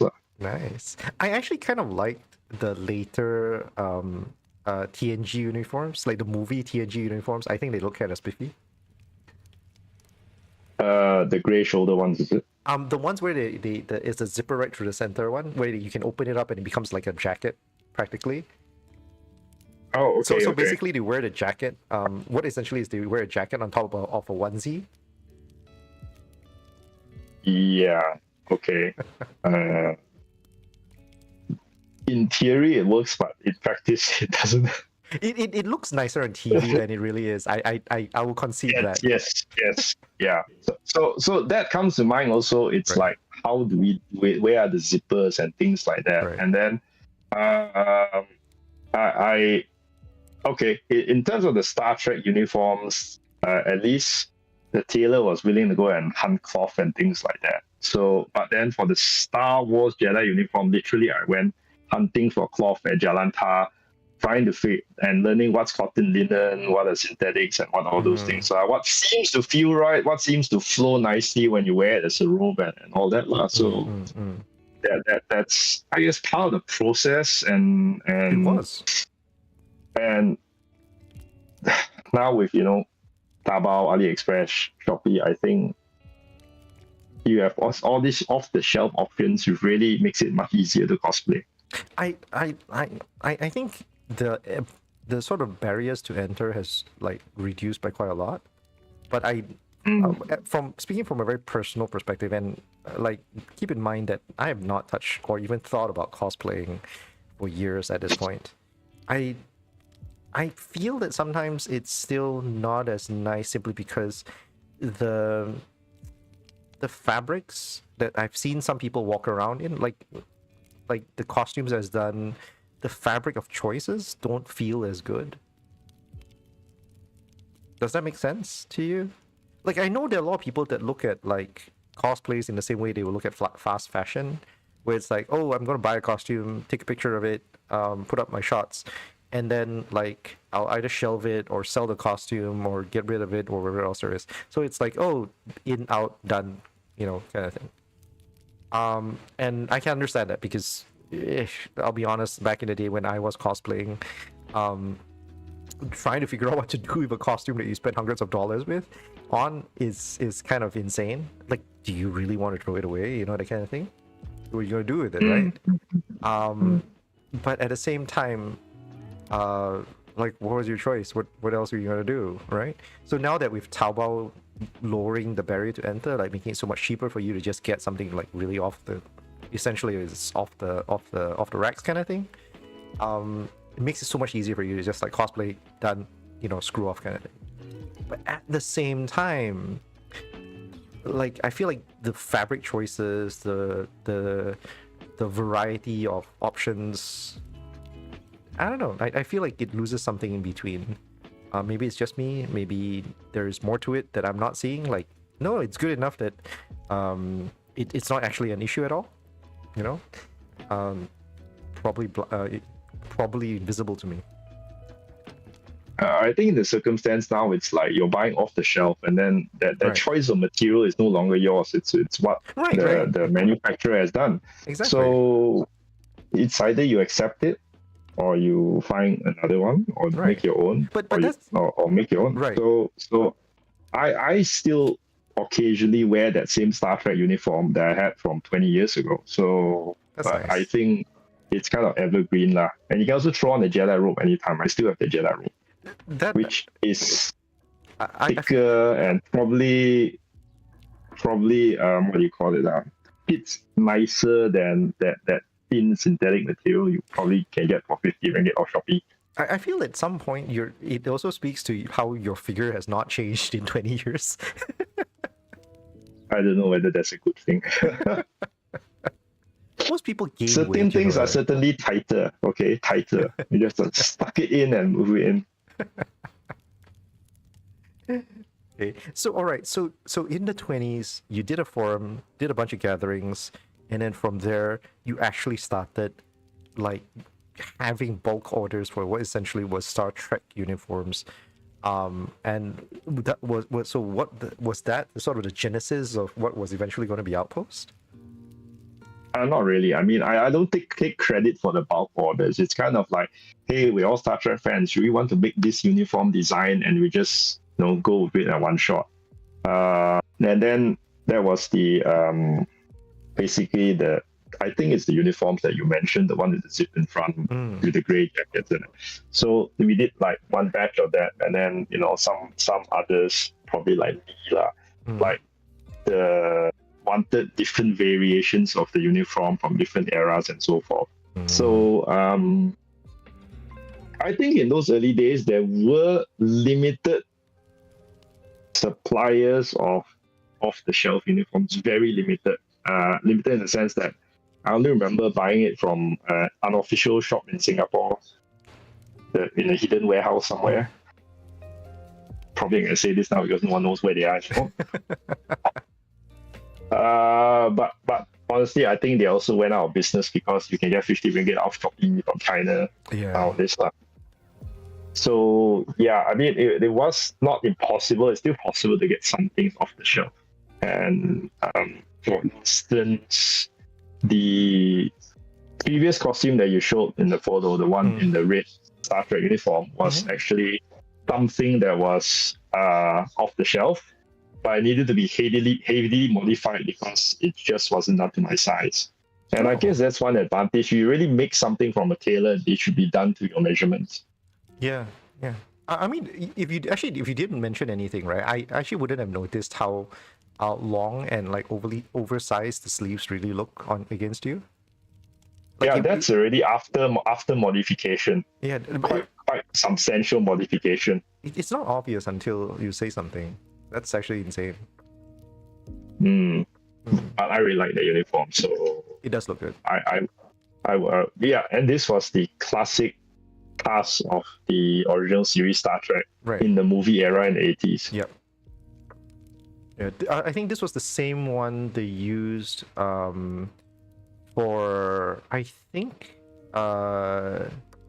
like if you see most people do appearances, or if you see any like later references to the original series, most of the time they use this uniform. Like I remember. Yes, correct.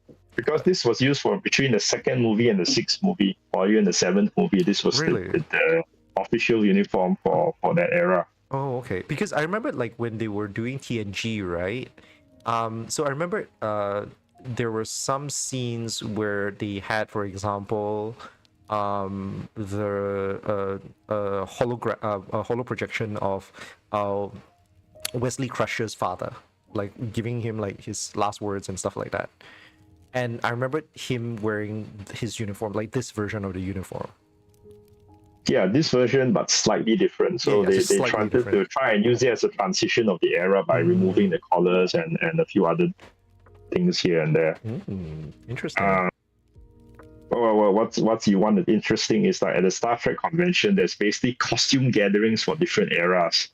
So it's like everyone from the original series, which means the 1960 aesthetic, this red uniform aesthetic, all get together one shot in a big group photo. Then there's another gathering for all the next generation era costumes. What if you get it wrong? What? I know when you got it wrong when I saw a stormtrooper there. He's intentionally imposing anyway. S.E.A. Those are like S.E.A. cosplay at the Star Trek convention. But it's so crazy because this gathering that you're talking about, which was like in the early 2000s, was essentially like just what a dozen of you or so. Yeah, I mean the photo you're showing isn't from that far along. Yeah. I'm talking about 2004, 2005, like a good 20 years ago. So it's I think around that 10 of us. I think I'm still in contact with more than half of them. We're still alive. That's nice. Yeah, but I guess not being so active now in the Trek community, we don't have that many occasions to come together. They don't have many shows nowadays anyway. Yeah, a movie once in a while. Yeah. Now actually is another revival era of Star Trek, with streaming on Netflix, starting with Discovery a few years ago, Star Trek Discovery a few years ago. Then all the other spin-off series. So that being said, though, I don't think we've actually actively made the effort to get together as Star Trek fans again. Possibly because the fans of all my era are kind of fans of the next generation era of Star Trek. And the current... Sorry? Why not for Picard? Well, Jean-Luc Picard, yes, as a character, not necessarily of the latest series. Yeah, but the current series, of which we call it New Trek, not so much our flavor. Selected series and episodes, yes, but I mean, possibly if we get together, we'll probably be ranting about it, lah. I've heard good things about the latest series, like New World. I think it's called New World. I've heard good things. Like it's more and more like old Trek. And that's the intention. I think it's a bridging era for a series which goes on the episodic arc. Right. I hated Discovery. I really hated Discovery.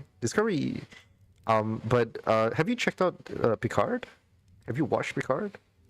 Yeah, I've watched Picard. I was actually quite disappointed with the first two seasons. Oh, really? The third season was actually great nostalgia and fan service. Yeah. I think this is a massive aside, but like we'll go back to your timeline after this a little bit. But Picard, I'm in about 2/3 the way in on the season 3, and I understand what you're talking about because season 1 is effectively like a TNG movie broken up into like 10 episodes. It's essentially a TNG movie broken up into 10 episodes. Or it's a TNG movie dragged into 10 episodes. You can call it that. Stretched out. That's what I feel. Anyway, Right, right. Could be done in 5. Oh, that's fair. That's fair. And to be fair, I think to be even fairer to it, I think calling it a TNG movie isn't technically correct. I think a more correct one would be like the 90s era Trek movie. Like if you wanted to watch a crossover Trek movie from Voyager, DS9, and TNG at the same time, then that would be what you're watching. Like Picard is what you'll be watching. Until they actually do one. Until they actually do a proper crossover, because while the actors are still alive. Right. Which to be fair, that's exactly what season 3 is, right? Like season 3 is the continuation of Picard, DS9, and Voyager, all at the same time. Yeah, I guess so. In effect, that's what season 3 I is. don't feel that much on DS9 because it's not like the cast came, man. That's true. That's fair. But it's a lot of references and a lot of like storylines that culminated there. Yeah. Yeah. Sorry. Go ahead. No, I think thank goodness they made season 3. Yeah. I am a little unhappy. If it was done like 1 and 2, I probably would have given up to it. Like Discovery. I think like one was them trying out waters. I think number 2 they were like, oh, let's evolve it a little bit more, and then 3 is like, let's really go ham on what it felt like with the original series, like the real give it a stronger episodic feel, but at the same time we still want to like entertain the larger arcs, larger arcing kind of storytelling. Yeah, and actually now I mention it, it's like the TNG cast Picard season 3 is like what the original series cast was doing in the 1980s movies. Right. Yeah. Your heroes are basically old uncles running around.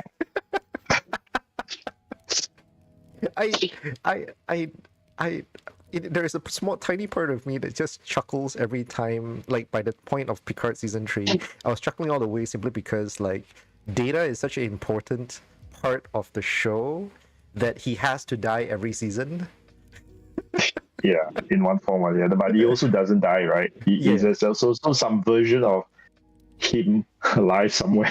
So spoilers for anyone who's not watched it, right? But like season 1 is literally supposed to be Data's death. It is a proper final send off for Data as a character, and I think that was the intention. Like they wanted to like they don't know whether they're going to have a season 2, so they wanted to have a proper send off for Data, who's this much beloved character, and they made it a huge core part of the story. Then season 2 was like, oh, we love Brent Spinner. Spinner, right? Spinner. Yeah, I'm so sorry. I love the guy. I feel horrible every time I get his name wrong. I know he rolls his eyes every time someone gets his name wrong. Oh, he's been trying to tell the studio to just kill him off since 2002 Star Trek Nemesis. I don't want to do this anymore because I cannot remain the ageless android. Oh, it's not. Yeah. That's just kill me off and be done with it. Right. And putting on the makeup is just insane for him, right? It's like it's super exhausting and all that stuff. But he's such a beloved character. Yeah. But like, so in season 2 for Picard, they didn't want to bring Data back, but they wanted Spiner to actually perform in the show. Yeah, like they loved him. I think his condition as an actor is right. Yeah, I'll come back as long as I don't have to do the makeup. Yeah, exactly right. So I think it's season. Actually, yeah, go ahead. Let me interject with a funny story because this was a Star Trek convention a few years ago, and they were selling the so-called Star Trek cruises at that time. Right. So they basically, you get on a cruise for a few days or whatever it is, and then the actors are there. You get to interact with them, attend panels, or do whatever you do on the ship. I think Robert Picardo is still doing them. I followed him on Instagram. I've seen him post videos of it and stuff like that. Yeah, a few of them are doing it. So basically, the sales lady was going around just trying to just tell all the attendees about the cruise and all that. Right. And then I spotted in the distance the lady was actually trying to solicit Brent Spiner to join Star Trek cruise, not realizing at all who he was. So he's just like nodding there. Yeah. Okay. Why would yeah. you really get to meet them? Yeah. So out of makeup, it's just not recognizable, right? I mean, as fans, we know what he looks like, but Right. it's the generic person like the sales girl. Yes, she is clueless who he was. I still think like if for those who have never watched TNG or is unfamiliar with the character of Data, right? Like if you just watch the few scenes, if you ever get to watch the episode where the actor actually manages to play not only Data but Lore and Dr. Sung at the same time, like all three characters at the same time, which actually happens. It is a marvelous example of his ability as an actor. Like it is so like you have to imagine back in the day where he literally had to perform all three roles, and I think if I'm not mistaken, and Richard, you can probably correct me on this one, like he had no one to act against. It was just him pretending that someone's going to stand roughly there. Well, there's probably a stand-in. There was a stand-in, is it? I mean, on set there's a stand-in. On set there's probably a stand-in, just like so for someone to just have the eye line and right. speak. So they'll when cut the camera's on his face. They'll cut out the film. Okay. Right, but it's insane. Like he does it so well, and if you ever get to watch that episode in particular, you don't feel there's anything wrong. Like you feel like there was actually three different actors in that space. Yeah. I know insane. which episode you're talking about. So it's actually, but that's the. What was that? That would have been probably the early 90s. Yeah, it was. And if you coming back to Picard, right? In season 3, once again, spoiler for anyone who's not watched it. In season 3, he there's a scene where he flips between all three personalities, like between Lore, Data, and Dr. Sung, and the switch is it feels right. It feels interesting. It feels good. And the distinction is always there. Like you can tell very clearly without him saying anything, like who is which one. Yeah. Okay. Yeah. I think our conversation's a bit too much Trek service already at this point. I like for those who don't know, I don't get to talk about Trek very often. It is a. Hey, you didn't come into my Trek circle in 2004. Yeah, I wasn't. I was where was I in 2004? I was in 2004 was the second year, the third year of Comic Fiesta. I was very much into the anime stuff at the time. Do you recall when we first met, actually? I actually don't. I don't even remember how we first met. Was it through the Outpost shop itself? No, it's through Movie Carnival in Times Square. Was it? Yes, you were hyped to be inside the Ice Age costumes. I love those Ice Age costumes, by the way. Now you remember, right? Yeah, you remember it? I remember. Scrat and yes, I remember them. I didn't remember that was the first time we met. I think it was. That's what I. Do you have any? From my memory, was that I for think Ice Age 1? Was that for Ice Age 1? Possibly, but I mean, Movie Carnival was basically a movie exhibition event in Times Square, and somehow I ended up having to deal with mascots in that era, that long ago, and you were one of the guys wearing the mascots. This is before Outpost the shop, right? Was this before or after? Yes, before Outpost. Outpost. So somehow you managed you land a sort of a freelance gig where you were basically handling the mascots for Ice Age, the movie, or Movie Carnival, this event. I think there was Ice Age. I remember it saying Ice Age, but we were also cosplaying Star Wars and things like that. So there might have been other mascots, but I don't remember who they are. So I- this is where yeah. like brain fog comes in with time. Yeah, I know, But right? I do remember you being one of those very hyped to being in the mascot. Yeah. And then after a certain amount of time we wonder where the mascots went to. And we found out that you guys basically exhausted all yourselves in the back area from running around with the mascots. So it's like everyone's like you're like lying half dead on the ground. I mean not necessarily you, but Yeah, the guys you guys were in the mascots. I think this was like early 2000s.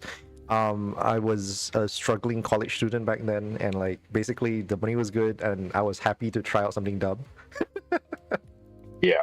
So it's probably 2005, I I think.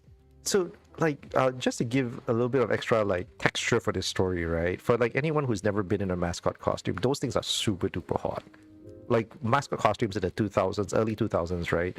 Like they had no internal fans, so it was just like a lump of foam with like sort of fur cloth pasted over it. They were beautiful to look at from the outside. They were stuffy as heck from the inside. Yep. Yeah. Actually they still make them like that. Oh really? Oh god, it's just worse. It's still that bad.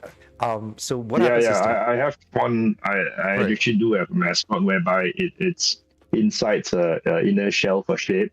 Then there's a Right. fursuit on top. And on top of the fursuit, there's a jacket. So Right. and not really a ventilation fan.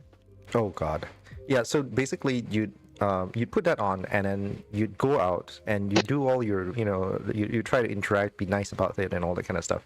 But you walk when you're done and you get out of that suit, right, at the end of like that 15-30 minute appearance, you are basically basting in sweat. It is literally it's literally It's a sauna. yeah, it's a U soup in there.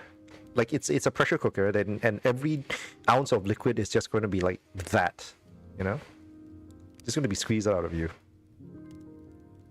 Yeah.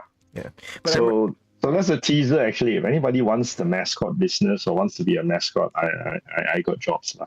yeah, for anyone who's curious, Outpost contacts are in the description below, so please feel free to look out. Plug. I actually do have mascots going up tomorrow. Oh god. But also as a small quick aside, I still remember like how horrible the Manny costume was. Like that was the one I absolutely hated. I love Sids, I love Scrats. I freaking hated Manny's. You just can't do much in a giant elephant. It's not the giant elephant problem. It is a simple problem that the giant elephant head, right, was not built properly. So in order for him to look forward, you had to lean your head against the shell, and like you can only look. You can't even look forward. The only way you can move is that you have to look underneath the opening of the head, and look for the floor in front of you, and pray that your handler knows what you're doing, like what he's doing. You know what I mean? Yeah, in those days we weren't that smart handlers either lah. So Yeah. So to fend yourself. So I remember that specifically, like that Manny costume was the worst. Like I would get out of that with a neck pain and sweating like pigs. So yeah, that was the worst one. I guess you did not wear the alien xenomorph costume. I never. Oh no, I heard stories. You've told me before. I've compared it before. I've heard it before, and it scared the crap out of me. I was never going to put it on. Yeah, in hindsight, I wouldn't recommend anyone use it. I didn't Anyway, even put on the Predator one, by the way. I was curious, but I never even put on the Predator. Predator is at least still a more humanoid shape, and you don't have like a whopping giant on your head. Yeah, that giant head thing. Yeah. So you remember the Transformers? Oh yes, I remember the Transformers. But the Transformers were already like post Outpost, wasn't it? No, it was still doing Outpost.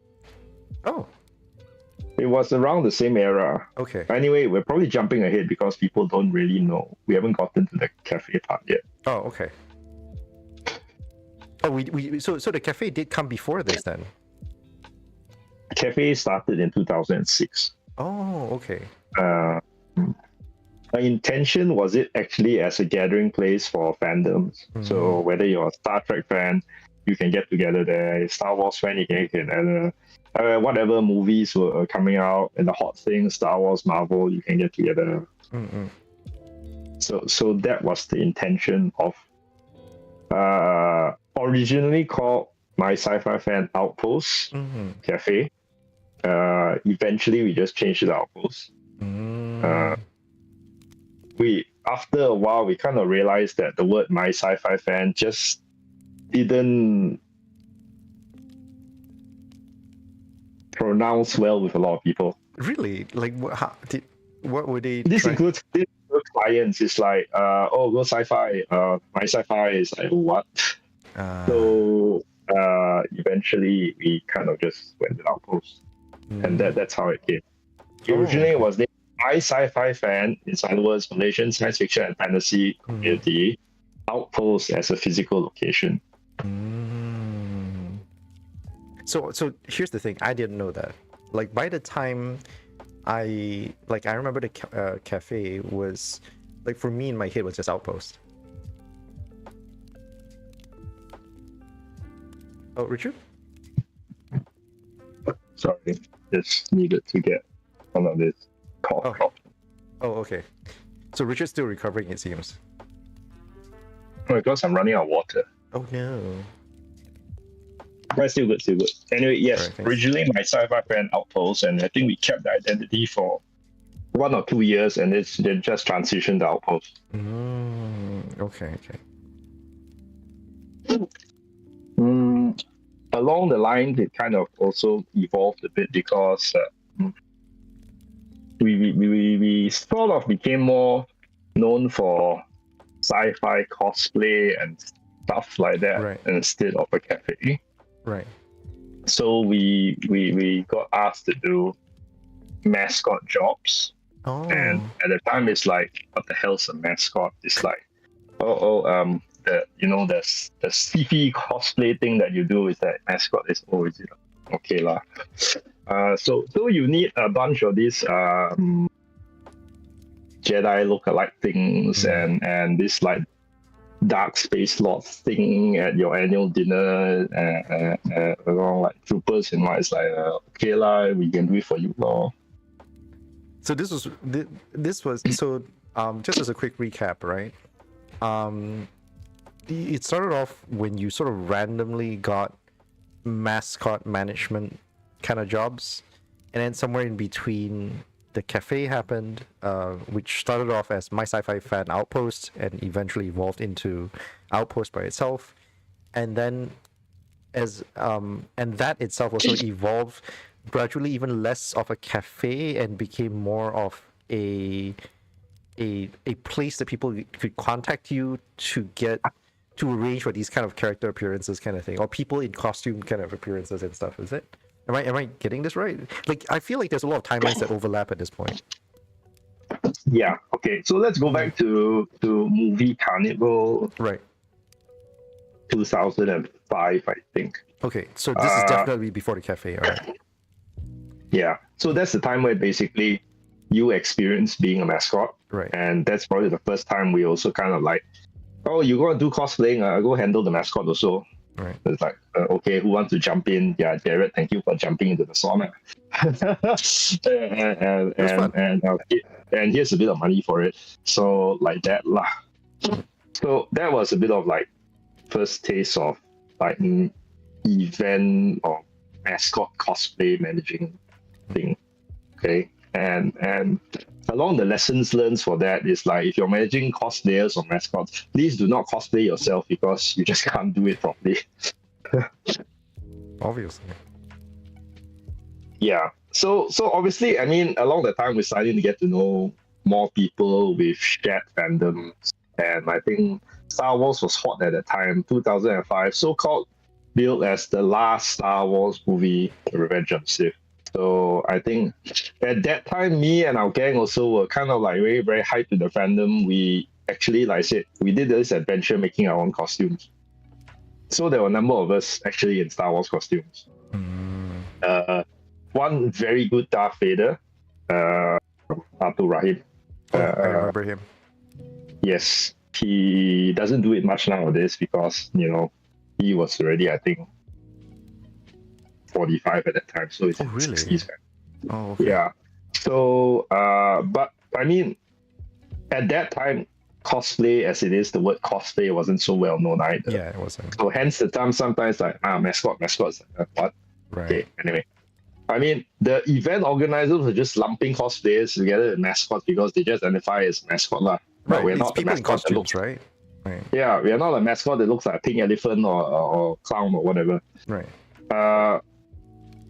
But Star Wars Episode 3 was quite hyped at that time. So us as fans got called up for, I think, newspaper interview, TV, movie premiere, and stuff like that lah. Sort of just to liven things up a little bit, right? Yeah, to liven things up, add some flavor, because at that time it's not so common. Yeah. Okay. So then we did that. Okay. So as we did that, other people saw it, then they kind of come in, it's like, oh, okay, that kind of looks nice. And then somebody think that, oh, it'd be nice to have that character mascot at a client's annual dinner or at my annual dinner, and they call it sci-fi team or whatever it was, or Star Wars team. In fact, these annual dinners still happen anyway. The corporate annual dinners for whoever they are still have teams. And probably they're still hiring what's in season. What's in season at that time was kind of Star Wars. Okay. Really, Marvel wasn't out yet. Anyway, wasn't mainstream enough. So we were kind of seen as like some quirky attractions to decorate their annual dinner or launch ceremony or family day fair out at the park or something like that. So we did a few of those. But anyway, that was still like, it's not something that we do as a job lah. But other way, it came to mind that there are people fellow fans who like our company talking about Star Wars or Star Trek and all that. So my idea was to basically find a place for it. So that's where we talk online forums, okay? But a physical meetup was always something we want to do. And we did it by, sometimes tumpang somewhere, tumpang a cafe somewhere, or somewhere lah. So my idea was basically, okay, let's open our place that they come together anytime. And that's where the Outpost came about. Myself at Outpost, 2006. At what's formerly known as C Leisure Dakansara. Okay, so timeline is now 2006. Let me get water. Okay, go ahead, please. Right, so while Richard goes ahead and gets water, I just want to share a little bit. I personally, I just want to do a quick recap. So, as Richard put it earlier, like, apparently we first met in 2005, which my memory for this is insanely vague. Like, I mean, I personally thought, I really thought that I met him at the cafe first, which clearly I'm mistaken. And it's really strange because it really did feel like the cafe was the first meeting point. And to now realize that it was in 2006 when I finally met him at the cafe, it feels really crazy because I don't even remember how I got introduced to the cafe anymore. And I suppose that's where memory really just kind of sucks, because that's like 20 years ago at this point. And yeah, I really don't even remember how I ended up going to Cine Leisure, how I ended up realizing the cafe existed anymore. It's just, it's weirdly like nebulous in my head. Were you cosplaying in those days? I was, but only briefly. Okay, so it's probably not at the cosplay event that you came around, or for some other reason. Yeah. Like, I really don't Or remember maybe how I got through introduced to the cinema. It could have been through some of the meetups that took place. Could be. But yeah, as a quick aside as well as a related quick aside, it was through Richard's Cafe that I got introduced to Roasties. Roasties wasn't a thing until Oh yeah. yeah. Then I learned how to and after the cafe closed, I learned how to make it from Richard, and I've sort of like made it my own at this point. It's the one thing I know how to make, and I will quietly and very happily make it on my own every now and then. Oh, well done. Thank you. Okay, I'm going to mute for a while because I just think I'm going to take some cough syrup. No problem. Go ahead. I will talk about roasties in the meantime for anyone who's curious. Because for those who are not aware, roasties is a sort of this shredded potato dish. I'm gonna bore everyone with this recipe because like I'm not known as a cook. But yeah, it's a shredded potato dish that if you were to make it, if you went online to look for other ways to make it, there are a lot of ways to try and make it, but the most common ways that the way to sort of guarantee some level of texture to it, like a very specific texture to it, requires you to shred the potatoes, then leave it in the fridge for at least 12 hours, because a lot of it has to do with needing the potatoes to just sort of dry up a little bit more naturally. You don't want it to be super dry, but you do want it to dry out a little bit. I've sort of made some compromises along the way, and between boiling and freezing it, I sort of cut down, like I can do it in 2 hours as sort of a way to compromise on the whole thing. The results can be all over the place, but it is a fun, reasonable result. It's just taking a little bit longer. My story about like roasties doesn't really take that long.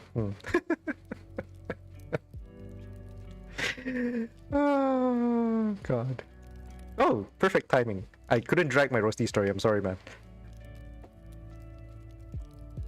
You muted, by the way, Richard. Oh, okay. Yeah, there you go. Sorry, So- I couldn't drag out my roasty story, man. I thought I had more material. It ended up like being 2 minutes long. Well, you got add on, or what do you put on top of the rosti? Oh god, I actually never got the meatball sauce kind of thing. Like you were using the IKEA stuff, right? Most people said that, but we actually didn't buy from IKEA. Oh, so you made it yourself? It wasn't. Oh, we didn't make it ourselves. I mean, I can't admit it. It's actually bought from somewhere else, and the somewhere else I think happens to be the same supplier as IKEA meatballs. Oh, But not anymore. The meatballs have evolved into something now today that's kind of weird. okay. I'll move on from there. But yeah, I the only thing I've ever put on mine is a telur mata kebal these days. It's just an egg. I like mine with just an egg. And if I Do you can still get- make the rosti round? Sorry?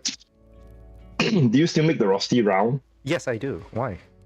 Okay, and you can stick 2 sausages on each side, and then it will be your starship. Yeah. I surprisingly have not, because a lot of the plates that I serve it on is roughly the same size as my rosti, so there's no space for it. Yeah, as cute as that was. But yes, I have tried putting smiles on my roasties before. They never turn out well. The yolk always breaks somewhere in between, and it look like they're crying, and I feel really bad about it after that. Okay. You haven't tried it yet? Just bolognese sauce. That's quite. Bolognese sauce. Oh yes, I have not tried a bolognese sauce. Yeah, but roasties are basically like a starch base, right? Like it's a potato starch base, so you can go with almost anything. Yeah. So if go back to the cafe days, potato rosti is one of the main things on the menu. Yeah. Other than drinks and stuff like that, lah. The roasties are not a common thing in KL, and I don't think they still aren't right now. But surprisingly, you can get roasties pretty easily here in Singapore now. There are a lot of places that are actually selling roasties. Oh, the same style? Because I've seen different styles of roasties. Yes. So interesting thing. There are slightly different styles. The best roasty I've ever had is ridiculously expensive. It costs like $18 to $20, that's Sing dollars for you, mind you, for a single roasty with some extra stuff. Like I think they give you a sausage or something. But it is a damn good roasty. There are a few other roasty places. There are some coffee shops that actually have like sort of these stalls that actually sell roasties as well. They're reasonably good. Sour cream is really common here in Singapore for roasties, to go with roasties. But yeah, like the texture varies from place to place. Some do not do it well. Some of them literally is just shredded potatoes and then fried, and you can tell that there is no heart in it. Like they just like, I'm just doing this. I have done enough to call it a roasty. You know. Okay. So yeah. So yeah, that I guess that's flavor to cafe actually as food lah.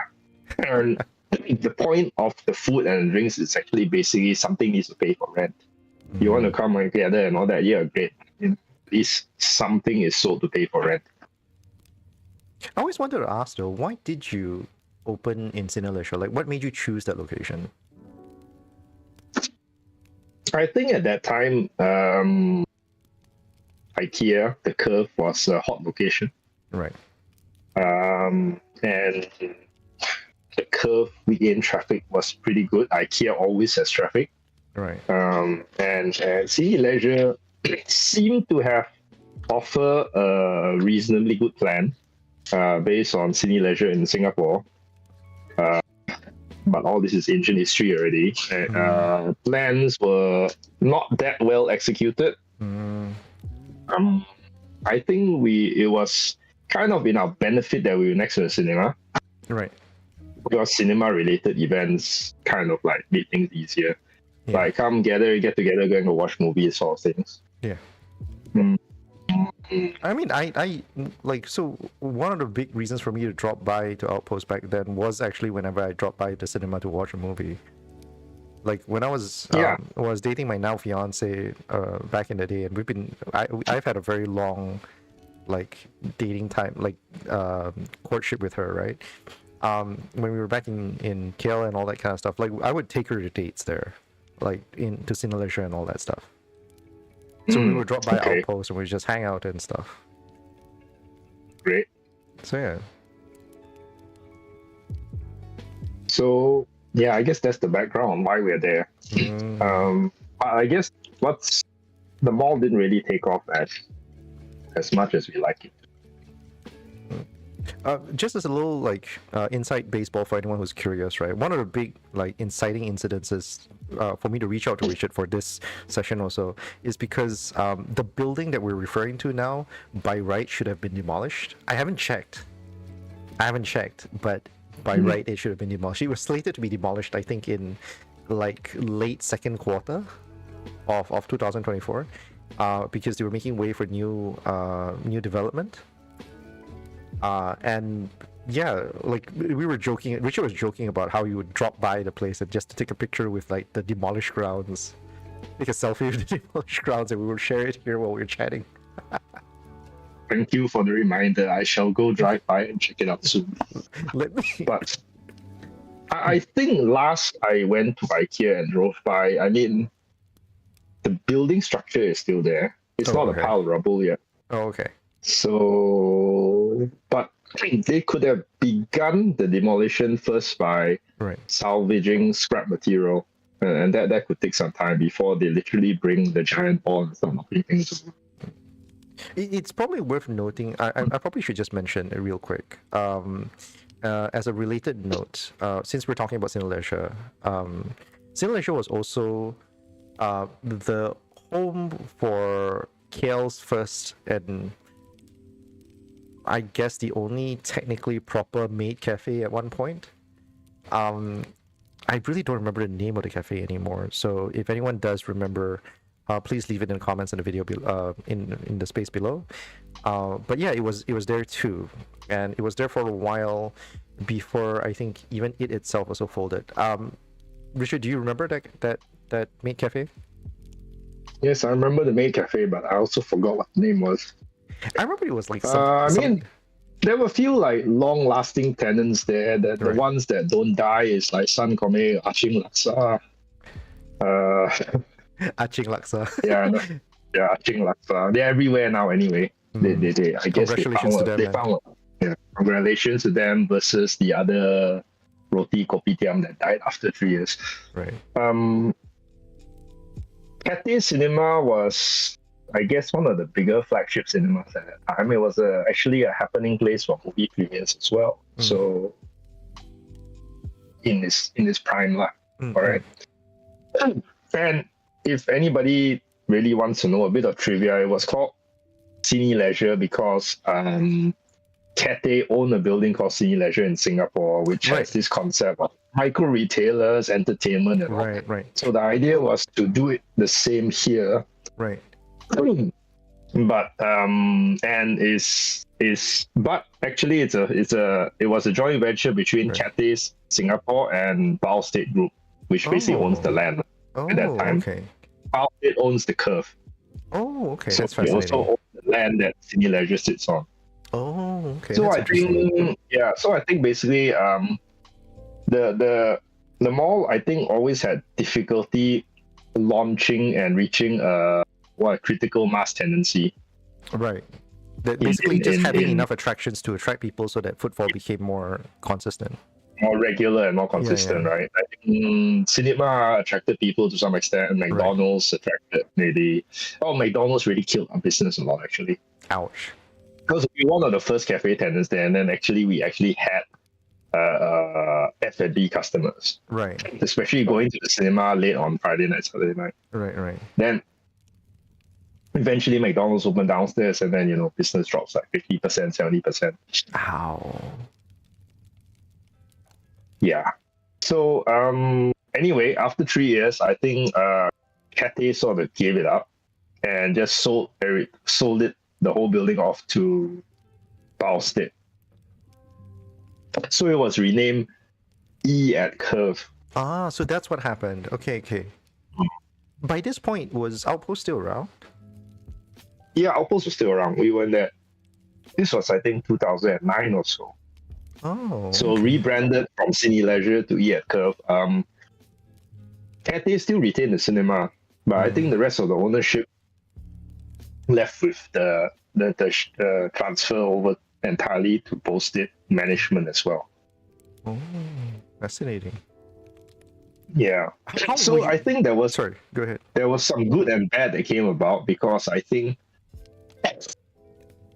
once that happened, I think Bao State actually made more effort to link the buildings properly. Right.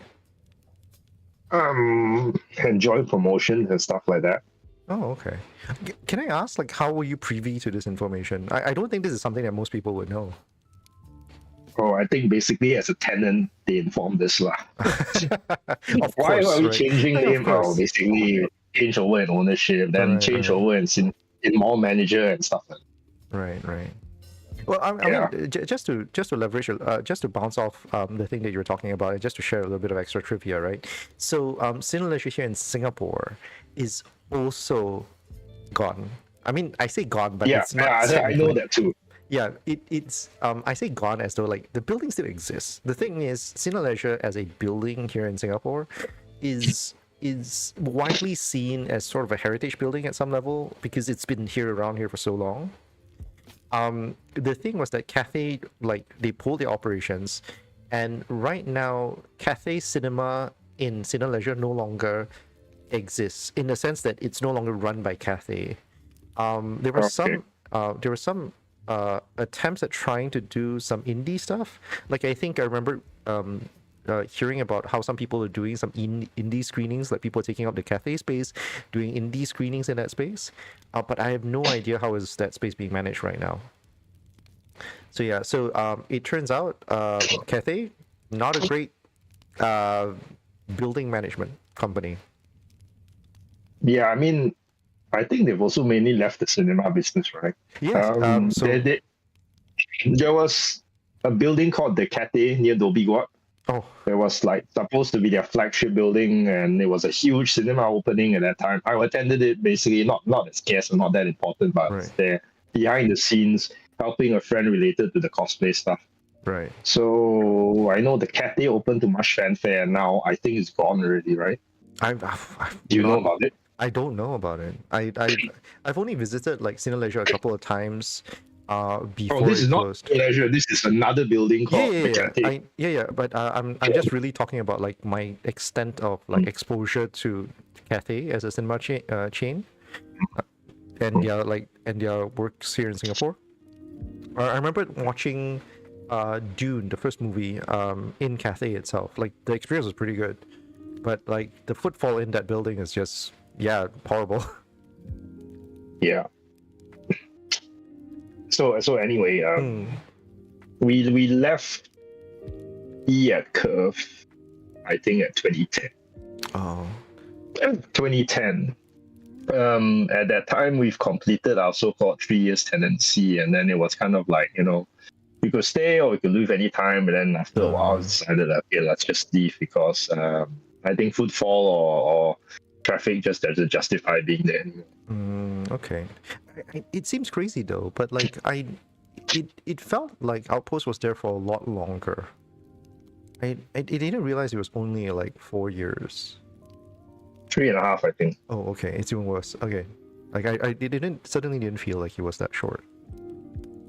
Well, even then, we outlasted a lot of other tenants. Yeah, I remember. I think I remembered seeing a lot of places close as well. Yeah, and that's the issue with the mall there. I think it got a bit more stable after Balsti took over at E at Curve, but I mean, you know what it's like now. They rather knock it down and build service residences or whatever it is they have planned there. Well, okay, so from the shop, after the shop was closed, so at this point, this is 2010, the shop is closed. I do know for a fact, like somewhere in between, during those 3.5 years that you were running a shop, you were also doing a lot of appearances and sort of events within the space at Outpost itself, right? Because I remember within Outpost, yes, within Outpost. Yeah. Yeah, because I whether remember private events or some stuff that's. I think it's like, we have a Halloween party every year. Right. Well, And actually, there are some. And then there was some other movie related, Transformers movie coming out, fan gathering, go watch movie together. That's all. There's quite a few of those things. Then there were right. hobby get-togethers. Oh, were they hobby get-togethers? Oh, okay. Scale modeling society people comes on Sunday and build their scale model kits. Oh, really? Wow. That one I never knew. I guess, like I don't have pictures from that experience to share, which is a bit sad. But like, I guess that's just the extent of how disconnected I am from that scene, I suppose. Yeah, I think not everyone knows everything's going on there, and in hindsight, possibly we also had too much space to handle, and that means like too much rent because it was actually like 2,000 square feet. It's quite large. Yeah, it did feel pretty large actually. In terms of cafe business, we really didn't need more than 30% of the space. Oh. So there was a lot of like dead space that we were paying for behind, which could also have been used for private events. We had some private events sometimes. Yeah, and like the private events was the one thing that like I remembered partially the most, because I remember there was this one time I came back, I was helping to handle a birthday party where a friend of mine was wearing the Bumblebee suit, and your client had some of the most shall we say aggressive toddlers I've ever seen in my life. I don't think they're toddlers. I think they're like young kids, like preteens kind of thing. Because one of the things they were doing, I don't know whether they were too excited or I don't know what possessed them, but like they got super excited and they lifted what essentially was Bumblebee's like crotch guard and took a jab. And then I remember this, but I thought I remember it was you were the one inside. No, I wasn't. I was intended to be the Okay. one inside. I was originally expected to be the one inside. Then what happened was that my friend needed the money more, and I was like, okay, hey, since you want the money more, oh wait, actually, I can't remember whether he was because of the money or because he was just curious. But I remember it's very explicitly like swapping with him, for the job. And then what happened was that because the way this costume was done up was like, not only was this like you would wear a bodysuit, and then there was this like to make sure that you don't Pieces see of armor, right? no, like beneath the pieces of armor, like just so that you don't see anything of the crotch area and stuff like that, right? We had this kind of like padded diaper kind of thing, which was expected to like just you wear over the bodysuit, and then the pieces of armor go on top of that. Yeah. Okay. Yeah. Yeah. Those pieces. Yes. Correct. So what happened was the kid lifted the piece of armor and took a jab right at that padded diaper. Like he just literally launched a right straight punch right at a padded diaper, and I panicked. I'll be honest with you. I remember panicking like crazy because I don't know whether I should be ripping the kid out of the way, because the last thing I want is my friend taking a punch in the crotch. He survived it, if I remember. Right. No. So here's the crazy part, and this is the craziest part. What happened was that because the padded diaper was larger, like it's always larger than what's humanly normal for like most of us. What the kid did was that his punch only ended up like causing the diaper to just, sink in a little bit. So there was no contact. He barely knew that happened. He knew that it was like something prodded there, but like it never made contact. I pulled him when we finally pulled him to the backstage, where you had a lot of space in the backstage area there. And we pulled him to the backstage. We were taking off the armor and everything else, and I asked him, "Are you okay?" And he was like, "I barely felt it." Yeah. That's why I remember this story, and then whoever that person was survived it. I remember it very specifically. I know who it is, and I'm not dropping names for a very good reason, because I don't want anyone to somehow stumble into this and go like, "Hey, dude, I heard you got punched in the nards while you were mascotting at some kid's birthday party." Yeah, we should put like crotch armor there next time. I don't know whether anything harder helps. I think padding is the right way to go. Yep. Crotch guards, man. If it works for soccer players, it should work for us.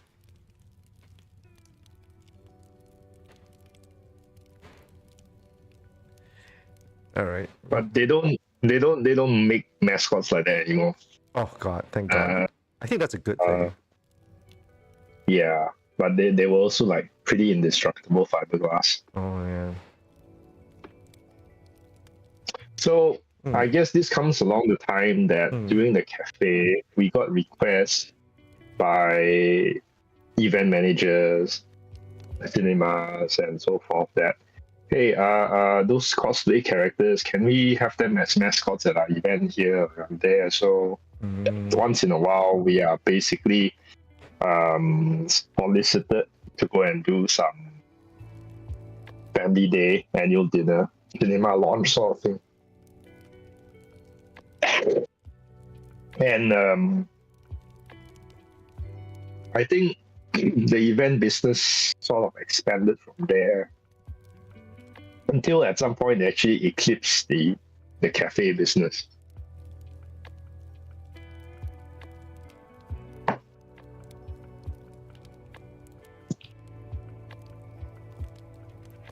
You alright, Richard? Sorry, there's something going off the mic. Can you hear me? Yeah, I can hear you fine. Okay. All right. Yeah. So I think along that experience is when we landed work with Hasbro handling their mascots, and the mascots is like Transformers you mentioned. But there were also other stuff like Potato Head, Mr. Monopoly. Oh. Nerf Troopers and stuff like that we came up with. Oh. Nerf Troopers is a thing? When, I never knew. Well, it's not really an official mascot. It's more like we had somebody dress up in semi-tactical gear and holding on our Nerf blasters. Cool. So that came particularly busy during cyclical times of school holidays, end of the year, middle of the year, whereby I send like these mascots visiting toy shops like Toys R Us, department stores around Klang Valley. Sometimes outstation as well, but mostly around Klang Valley.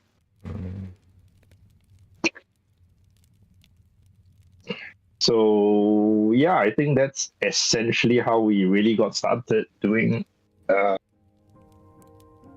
mascot management work. So yeah, so like I was mentioning earlier during Richard's introduction, oddly enough, like I think 30 minutes into the conversation, like, so if you've seen stuff, a lot of these character appearances near Toys R Us, where else? I remember particularly the Toys R Us ones. Like, were there many others?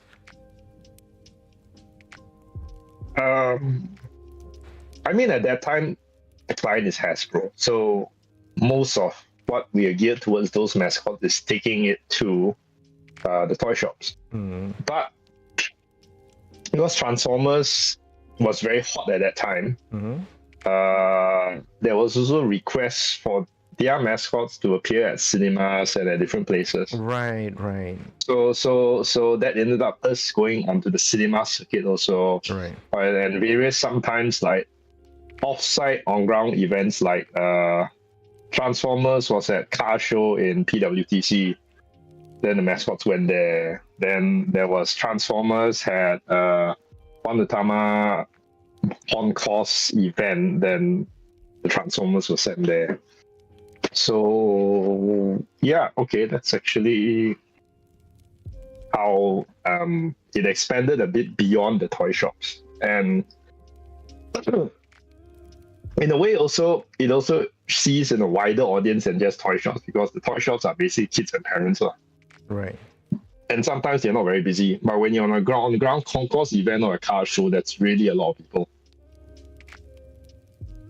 I'm actually showing a clip, a newspaper clipping that you actually shared with me about superheroes at Fun to Run thing. This is by the Star. I think it's 2012 on the paper, if I'm not mistaken. I think that's 2012. Is that 2012? That looks like 2012. Yeah, I think it was. Yeah, that looks like 2012. Like, there's Voldemort,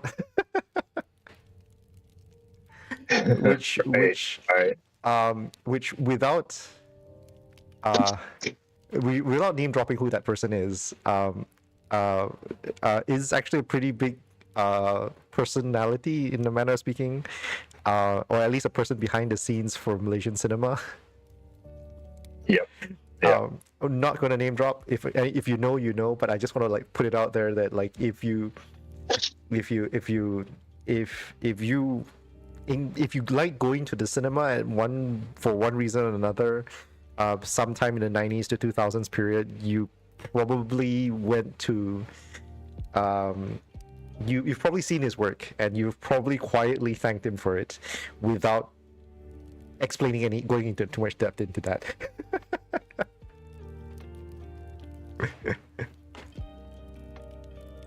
So 2012, I think, was around peak hype period for, I think, the first Avengers movie. Right. But this run is, I think, essentially like a CSR charity project lah. So I think the run is for GSE's sort of like circuit run or something like that. So they requested like, can we have some cosplayers just to enliven it up a bit, and that's what happened. We got some cosplayers who volunteered to do this at the wee hours of the morning. That's nice. Oh, sorry, I need to break this back up because I realized something that this is, by the way, this is typical of newspaper journalism back in the day. Because wait, do you show that on the screen? Yeah, on the screen? I did. Okay. I am. It's right now on the screen right now. So it's on the screen right now, and I just want to bring this up again because this is very typical of of newspaper journalism back in the day, because let's be frank here, like one big reason why I'm doing this segment was because back in the 90s, back in even the early 2000s, prior to the MCU, to an extent, like comic culture just wasn't that big a thing. Like geek culture for the most part was still very, like, I mean, it's a big niche, but it's just not mainstream as you were saying it, all right? Yeah. So I just want to bring out this thing, like there are four visibly uniquely dressed characters here, right? I'm just going to address the ones that are super duper obvious. So we have Captain America here, we have Loki here, we have Iron Man here, right? Look at the caption on this thing. Runners dressed as from left. V. I know the print is really hard to read, but it's V. Yeah, it's Iron really Man. you read it out because it's Right. It's V, Iron Man, Judge Dredd, and Captain America. just great. Yeah, Heck. I'm not even joking. It says here Judge Dredd. Okay. So yeah. Right. So, I probably shouldn't look for the writer's name. Don't want him to let him into trouble, but I'm pretty sure that's not Judge Dredd. Yeah, I'm sure that's not Judge Dredd either. And was Judge Dredd out in that year, so they got the impression. So yes. Anyway, yeah. I love like quality writing as usual in Malaysia. So I think, I mean, I think the media doesn't care so much about cosplays nowadays, but like in those days, we just make some photographs a bit more colorful. Yeah, it's definitely the case. Is that still so now? Moving forward, like just 2010, as you mentioned, the Outpost itself like was closed, and you were mentioning about how like the sort of the talent management side of the business was eclipsing the shop's business, right? Yeah. At that point, it was already eclipsing the shop business. So when the shop was fully closed, it was basically fully dedicated to the event side. But even though the cafe closed, there was actually still a toy shop that was open inside cafe for 1 or 2 years after that. Oh. So, by the way, so here's the thing, right? Like, I never knew Outpost as a toy shop. I didn't. And I know for a fact that you did these kind of like occasional sales of toys. Could you, like, was that always a thing for you guys? Because my impression was always like, hey, Richard, no Hasbro, and like occasionally he just feels like throwing Hasbro a bone or something. Like, that's the impression I had. Well, it wasn't really that case. It was actually selling toys came about as one of those by the way things. It wasn't meant to be the main business of the cafe. It was like, okay, so we've got space. Let's just put some stuff there and sell on consignment basis. It makes a bit more money to pay the rent, right? And a lot of it was done without us owning the inventory because there were a lot of toy collectors willing to just put their stuff there and sell on consignment for a percentage. Oh, wow, I never knew. Right. Yeah. So it started that way. Then it got a bit more. It got a bit bigger. Then basically one of my partners decided, okay, he really wanted to go open his toy shop thing. So that's when he basically brought in his stock, and then like the cafe started looking very much like a toy shop. So this is one of those like identity crisis things that we went through as a retail business. So people will come in, it's like, what are you? Are you a cafe? Are you a toy shop? What are you? And in that scenario, I think it doesn't help us either way. But at some point it was figured, I was like, okay, there seems to be space in the cinema that was available and being offered. So let's just move the entire toy business into there. Oh.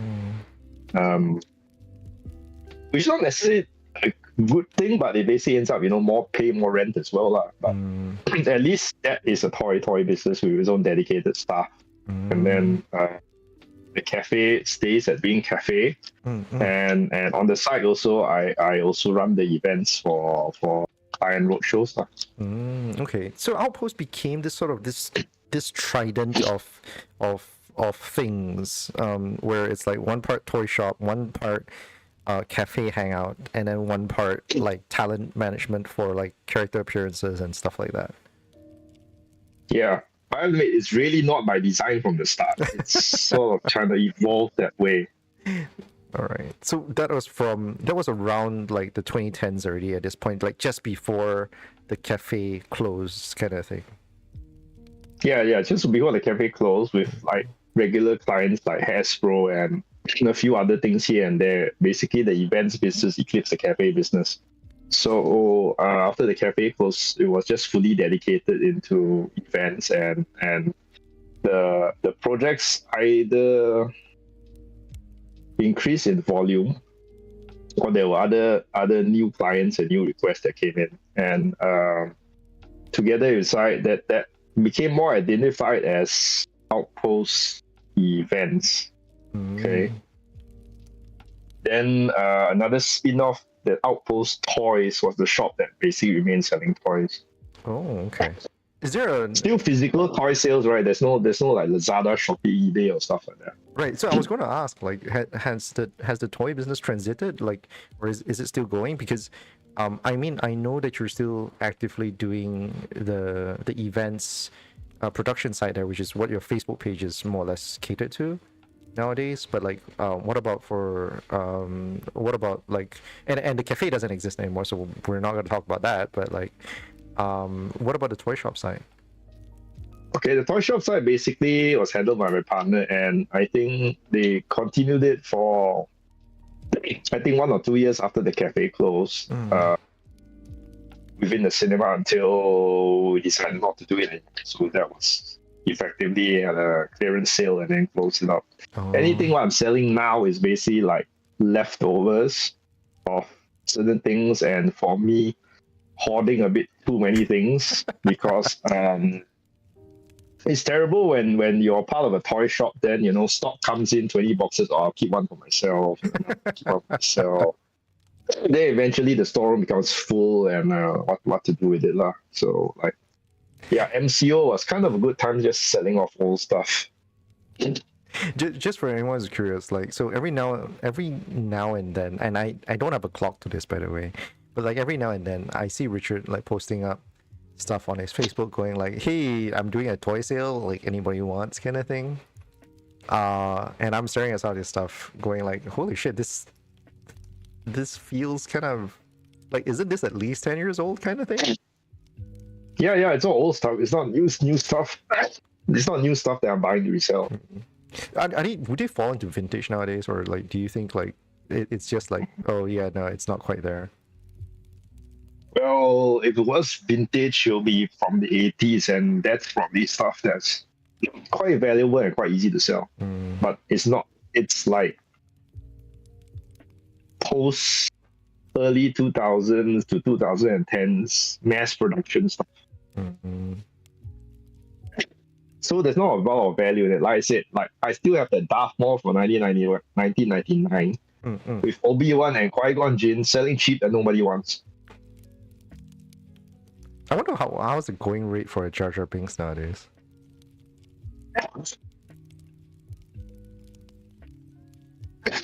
Sorry? I wonder what's the going rate for a Jar Jar Binks nowadays. Probably the rubbish bin. Oh god damn it. I wouldn't mind a Jar Jar. I'll be honest, I don't think Jar Jar was that bad. I think he's just different. I think people didn't give him a chance. Well, there's new figures of Jar Jar now that you can get 70% off. Anyways, okay, let's come back to the event side of things. So the cafe is closed at this point. The toys lasted about 2 years after. So that sounds definitely that the events became the main thing. you mentioned like it definitely sounds like like a lot of events companies, your primary clients were essentially these kind of like rights holders. Your secondary clients became people who wanted like some additional character appearances, things like that. I think if you say that the the primary clients were corporates. Mm. It will be like originally people like Hasbro, but we kind of transitioned out of that. Then we went to do work for Sony Pictures, which we still do up to today. Okay. Project basis, depending on what movie title is out. That's mascot needs. So that'd be like something like what you did with Jumanji, right? But is Jumanji Sony? Yes, Jumanji is Sony. Oh, okay. I really didn't. Somehow I didn't have the impression that Jumanji was Sony. But I mean, we also do work for 20th Century Fox, Warner Brothers. Right, exactly. Universal, Paramount, basically the movie distributors, and sometimes directly with S.E.A, TGV Cinema. Right. So basically, you would paint me the picture here. Would you be like called in to a meeting with all the stakeholders, both the distributor and the cinemas themselves, and say like, okay, hey, let's work out a schedule. This is what we're gonna do. Blah blah blah. That kind of stuff. Is it?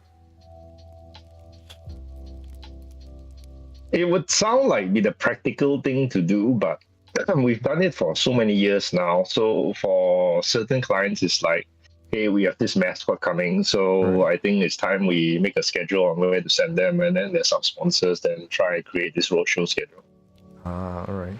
So if I were to say that the really busy ones this year was Garfield. Everyone wants an orange OEM at their place. Surprising. In fact, Garfield's going to Penang this weekend. Last year and the year before, Spider-Mans were always popular. Right, of course. That one's definitely like Spider-Man all the time, man. So everyone in the cinemas, they all wanted the Spider-Man mascot to visit their place. At that time, by my count, like 10, 15 years ago, there's really not that many mascots. So like those Transformers that we mentioned earlier, those were really popular. Everyone wanted them.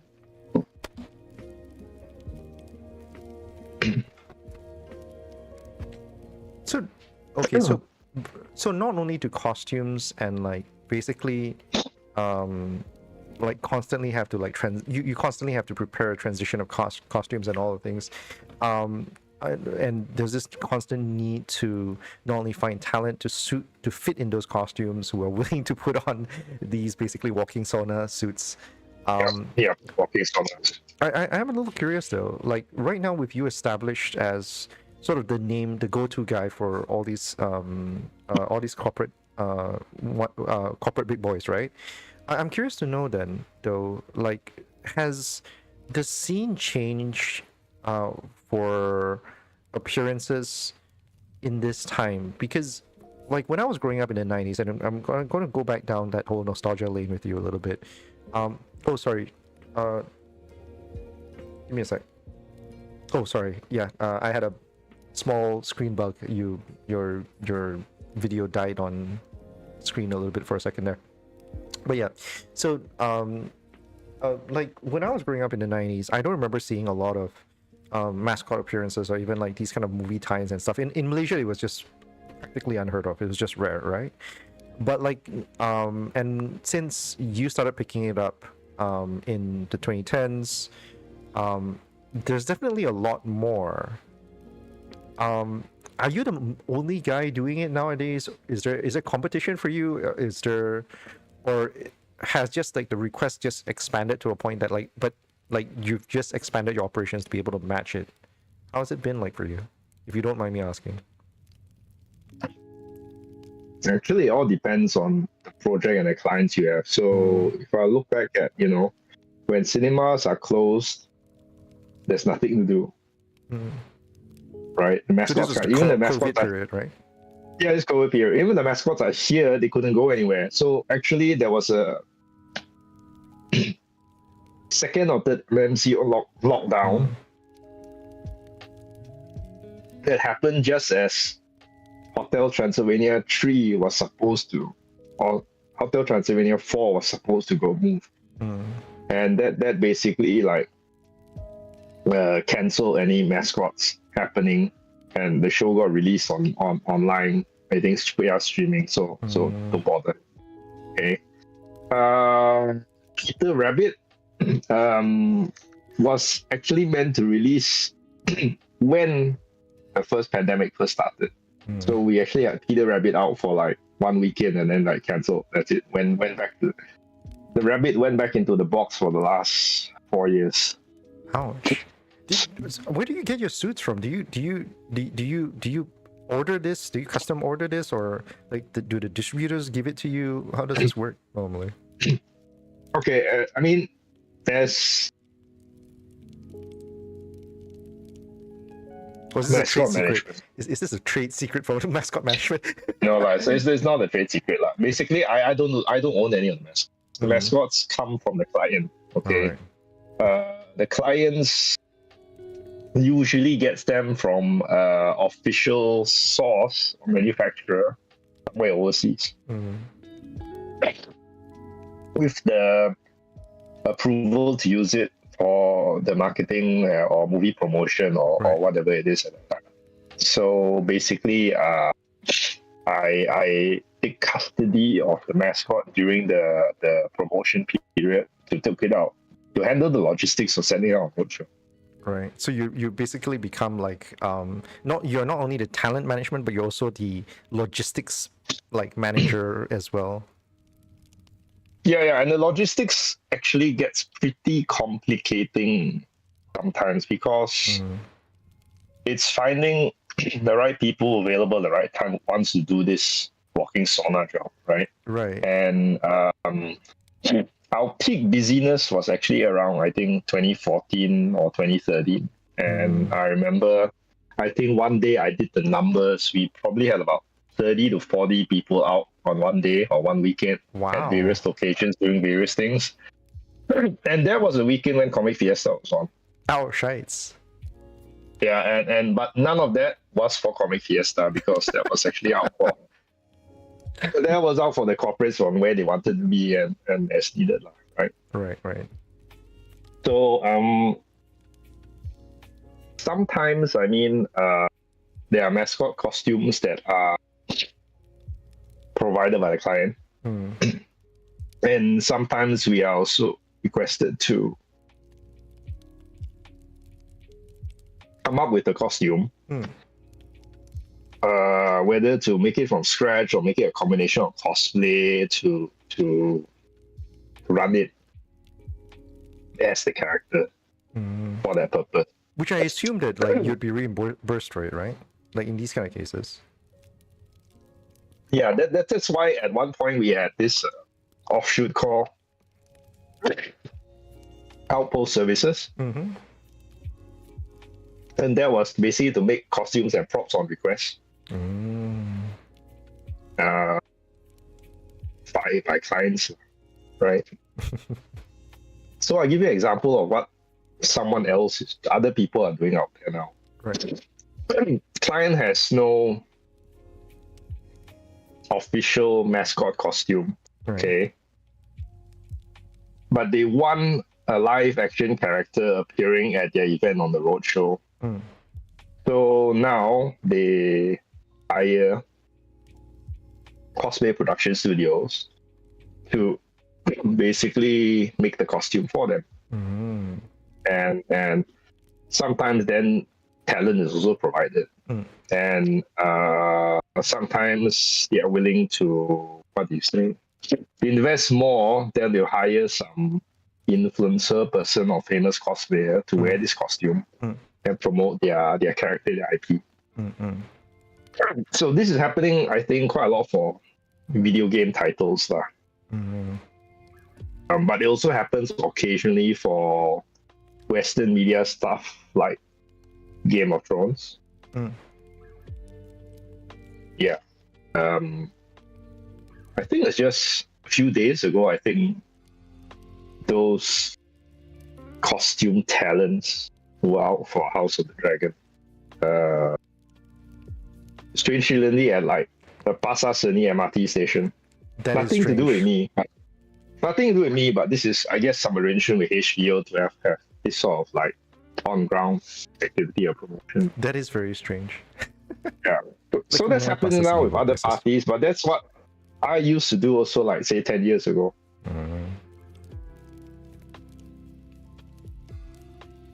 Well, okay. Sorry, it seems like the cough is catching up to me as the Yes. list. Yeah, It's later. So yeah. Let's try and wrap this up a little bit more. I mean, we are more or less caught up to modern days already. I am very very curious though, Richard, for you. Like at this point, what do you do? I I feel like at this point there is a massive question I want to ask is, you've been, I don't know, I feel like your perspective and your visibility over how people have engaged with geek culture is one of the broader and more unique ones around of all the people I actually have on the show, in large part because you actually go on the floor and you see people, like how they engage with mascots and all that kind of stuff, and like people in suits and costumes and things like that. I feel like the way they've engaged with it, like how you mentioned, like journalists now, like people on newspapers and stuff like that, right? Like don't look at them as much anymore. They barely bat an eye to them anymore these days, and that there's obviously a changed perspective over time, right? Like, is there something that you feel has been a bad change or has been a good change? Anything that stands out for you that you feel like there's changed in this last decade or so doing what you've done? Does the question make sense? I think a lot of yes.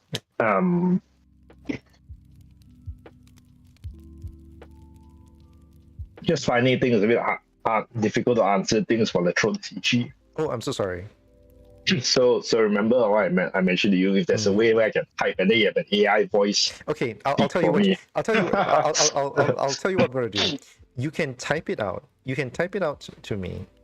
I think the you can type out this response to me on Facebook, which I hope we won't create the bug. It's okay. It's okay. I think I can still answer that question. Cool. Let's do this. Let me just give you some warm water first. All right, so let's do that.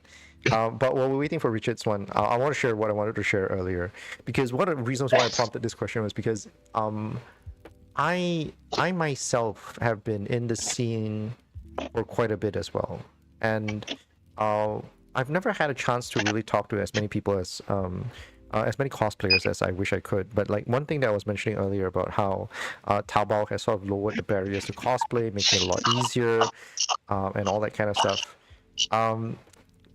It has it's made it so much more interesting for like people to try and like get involved with it.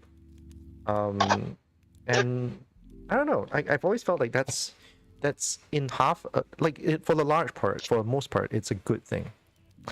But it also means that like I feel sometimes like there are less and less people who I feel like a lot of focus for cosplayers now has sort of shifted from away from, oh, I want to figure out how to make this specific costume or this specific armor, or sort of, I'm sorry, am I still making sense? This train of thought made a lot more sense in my head than initially when I first started it. But basically,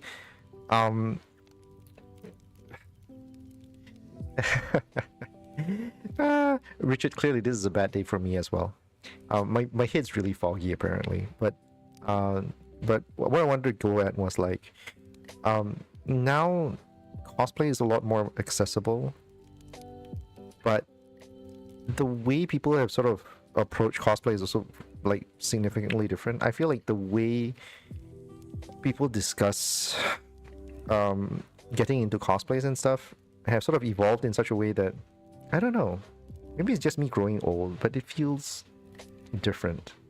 I don't know necessarily whether it's a good or a bad thing, but it's like I don't know how many people would like you're talking, Richard, you were mentioning earlier about how you would go to Jalan Tara Tunku Abdul Rahman there, where all the cloth shops used to be, or all the cloth suppliers used to be, and you would go in and you figure out like what fabric works best, right?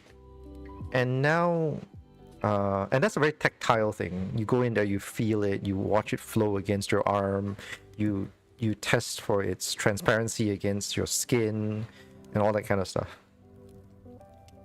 I don't see that as a process that a lot of cosplayers, if they were starting out today, would go through. Instead, they'll be searching through Taobao, looking for reviews and reading up how people approach these kind of things. They'll be going through YouTube to look for like tutorials or suggestions or like, you know, guides for some of these things. And once again, I don't necessarily feel like that's a bad thing, but I don't know what is lost in the process. I feel like something is lost, but I don't feel I'm experienced enough to really know what is lost in the process. And I really wish I had more chances to talk to more people about it, you know? Because I can't help but to believe that there has to be something lost as people don't like perform some of these things more hands-on, you know? Yeah, I think what you could say it's being lost is the crafting skill. Okay, it's and the process of figuring it out how a costume or cosplay can work, because you can just buy it off the shelf. And there's a good thing also that it makes cosplays a lot more accessible. Yeah. But it also turned in the culture. It's like, you know, I'll buy this cheap costume, use it once and throw away, or do a photo shoot and throw away. Right, exactly. Like, I mean, that's just the consumption culture as it's changed with this. Right. But I feel like there's a part of I think there's two small parts of that as a result of that as well. So like one side is for those who actually bother to try and make it themselves.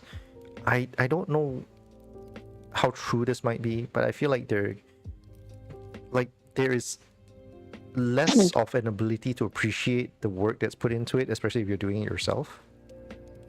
And then on the other side, like I do feel like for some people, they've learned to shift their focus towards other parts of things, which are like prop making and like hairstyling and things like that. So a lot of the effort is put into that space instead.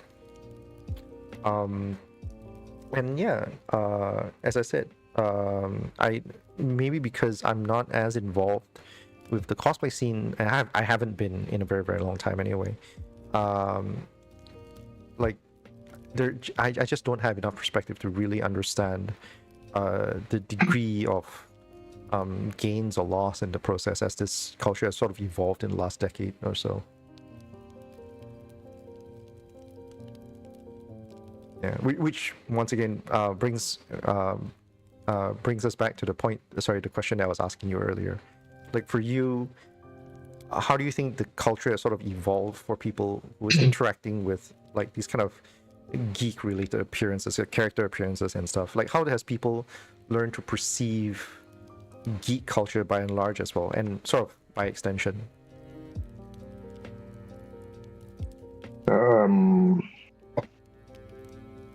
Marvel has made it all very much more mainstream. So who claims to be a Marvel fan, or anyone claims to be a fan? Are you a deeper fan, or are you just a fan of what you consume on the movies or recent media? So, well, but okay, where it is I don't really care. I'm not the elitist fan that says that, hey, I've been following for 50 years, you only follow for 5 years. Like there's no, to me, I don't think there's a superior or inferior type of fan. It's like you're a fan, we can all enjoy it together. Okay. But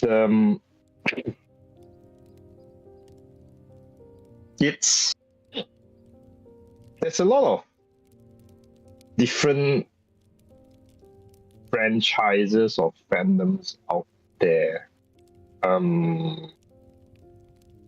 So much so that unless you're a professional geek in somebody like IGN or fandom.com or something who works in this business, how do you keep up with everything? So I think to a certain extent, you could be the type that stays true to a few things. In my case, I continue to like Star Trek.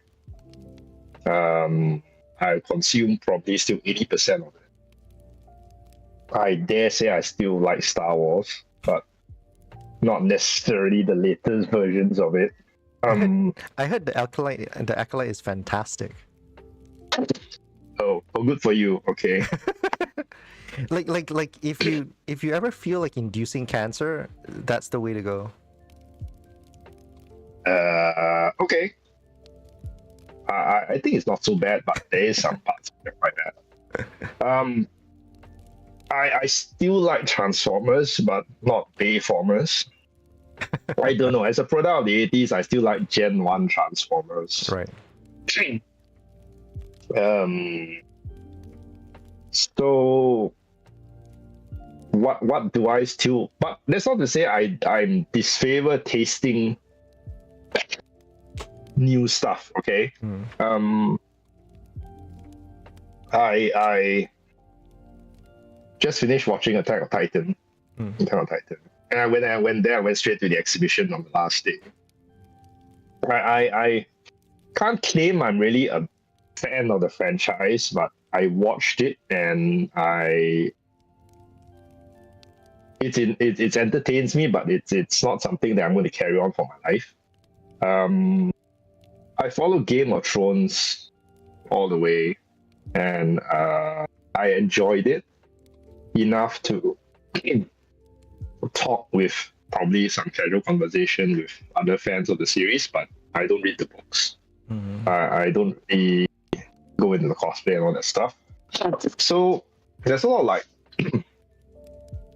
oh, okay. I kind of enjoy watching The Boys. As cringy as it is sometimes when the blood splatters. That's intentional, by the way. I heard it's completely intentional. Yeah. So I mean, I stay true to the franchises that I like, okay? But I also like trying out what's new out there and sampling other stuff that at least maybe, let's say, keeps me in touch with what's the current geekdom lah. At least in Western media, okay? Anime, I don't follow much. I probably like, kind of find that I enjoy one anime every 5 years. And for me, it's usually what edition of Macross is out there. So, I think there's a lot of media to consume out there. And how a present geek consumes their media, is it in passing or is it something that they hold on to a longer period of their life as a fan? That's what I'm not so sure of. But I also think, and this comes about as to the events work that I do also in the last 15, 20 years.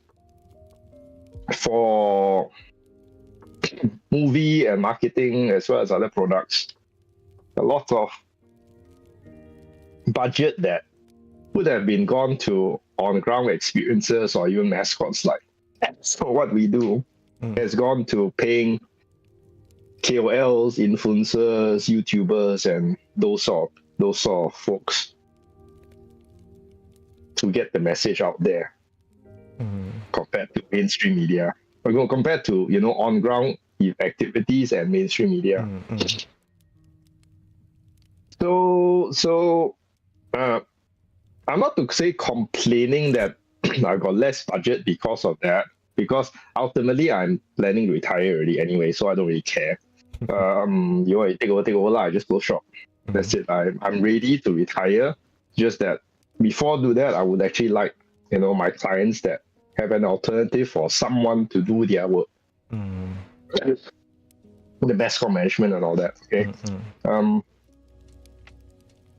Up to now, I feel that nobody wants to work in the nitty-gritty of this sort of jobs.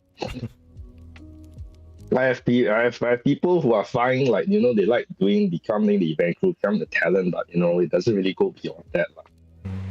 So finding someone to replace what I do for the clients that I have has been actually quite challenging.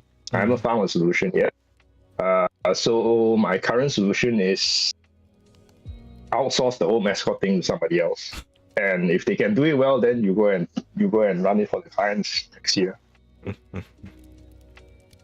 Slowly lah, piece by piece lah, I suppose.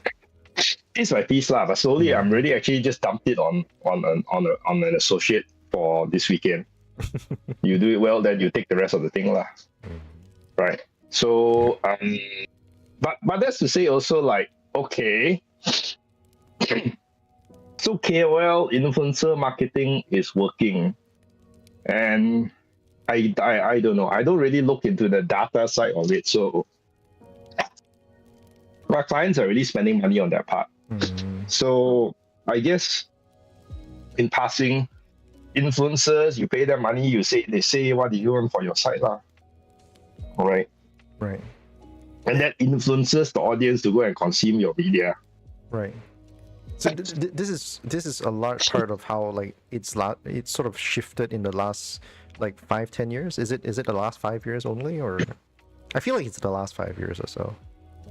I think more so in the last 5 years, but I think it's been gradually shifting for 10 years already. Like 10 years ago, you first hear about YouTuber. What's that? They just make stupid videos. Now they are ad agencies, talent agencies, hiring out influencers and all that.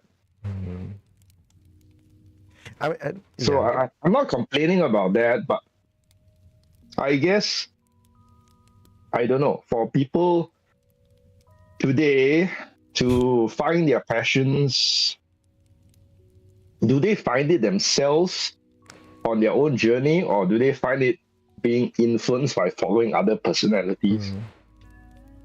So if it's along that line, say for instance, like, do you become a geek by following somebody's like talking about the subject and influencing you to watch this movie or whatever? Then it's kind of, I feel that type of fandom is very passing in whatever the season is. Sponsored by whoever is getting that out lah, through these people.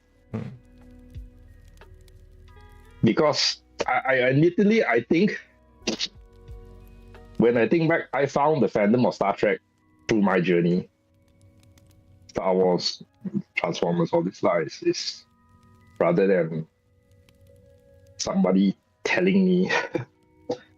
This sounds really silly, but in some ways, Richard, you are really very much hitting at the soul of what this series is really about. You know, because you like. I know for a fact that a lot of people do stumble, or their first point of introduction into some geek content, right, is not necessarily through their own like searches or things like that. But I don't think that, like, speaking for me personally, I don't think that that's necessarily what's the most important thing. But is there a moment where you find something that really matters to you?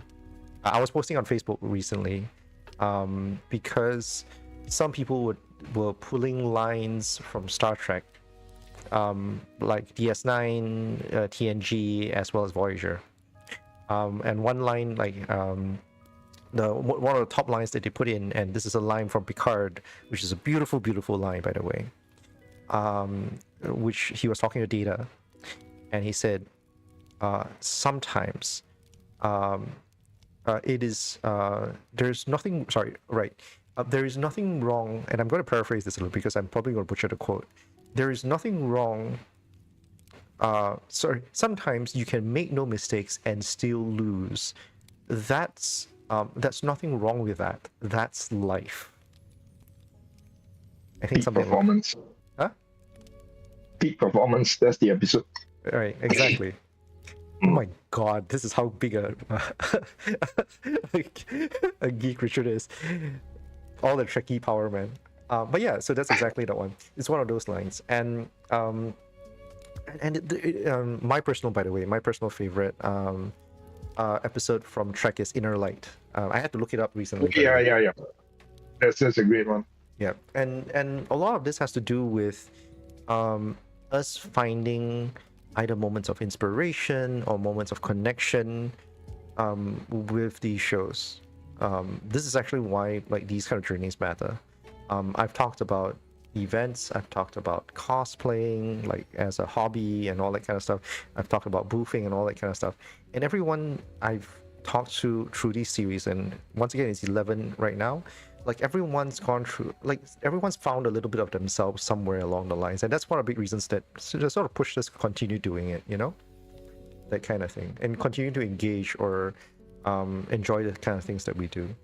I'm not saying that it's all that you can or should do and all that kind of stuff, but there's always a large part of how it motivates us and shapes us in general, you know.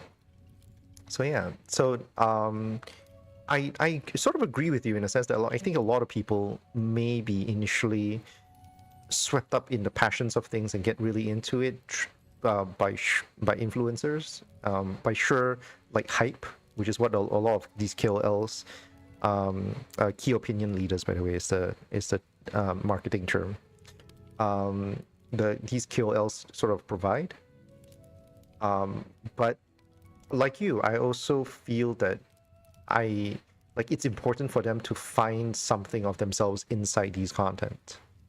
You know, like you shouldn't just be consuming content because you want to consume content, because you want something to talk to someone about.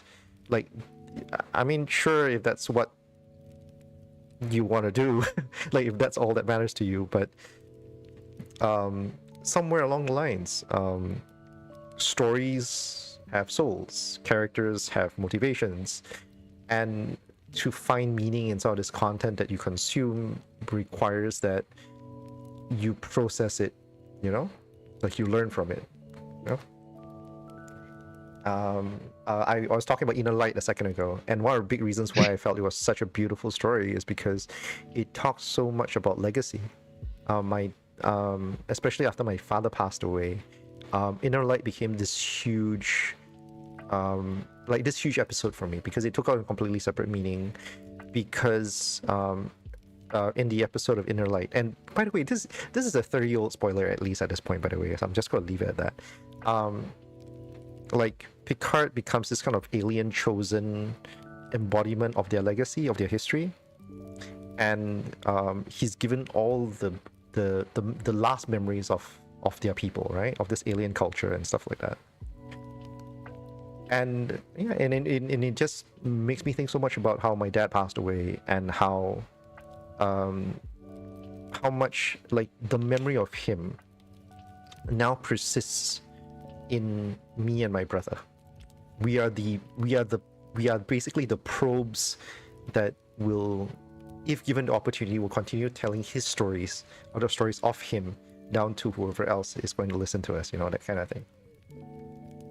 So yeah, so if you don't process the content that you watch, an episode like Inner Light is just going to feel sentimental but hold no real meaning to you beyond people telling you that it's sentimental.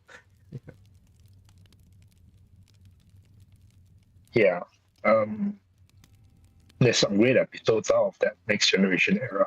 Yeah, wonderful. Make of a Man is a wonderful one.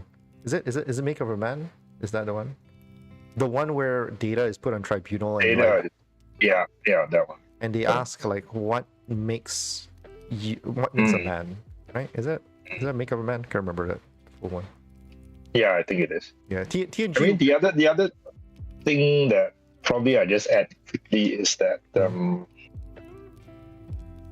I think again, I'm not saying there's an elitist form of geekdom or anything like that, but I think my identification of the geekdom that you're being identified as a geek is that, you know, we have a deep passion for certain media or franchises or things like that has added to, I guess, our meaning in our lives, right?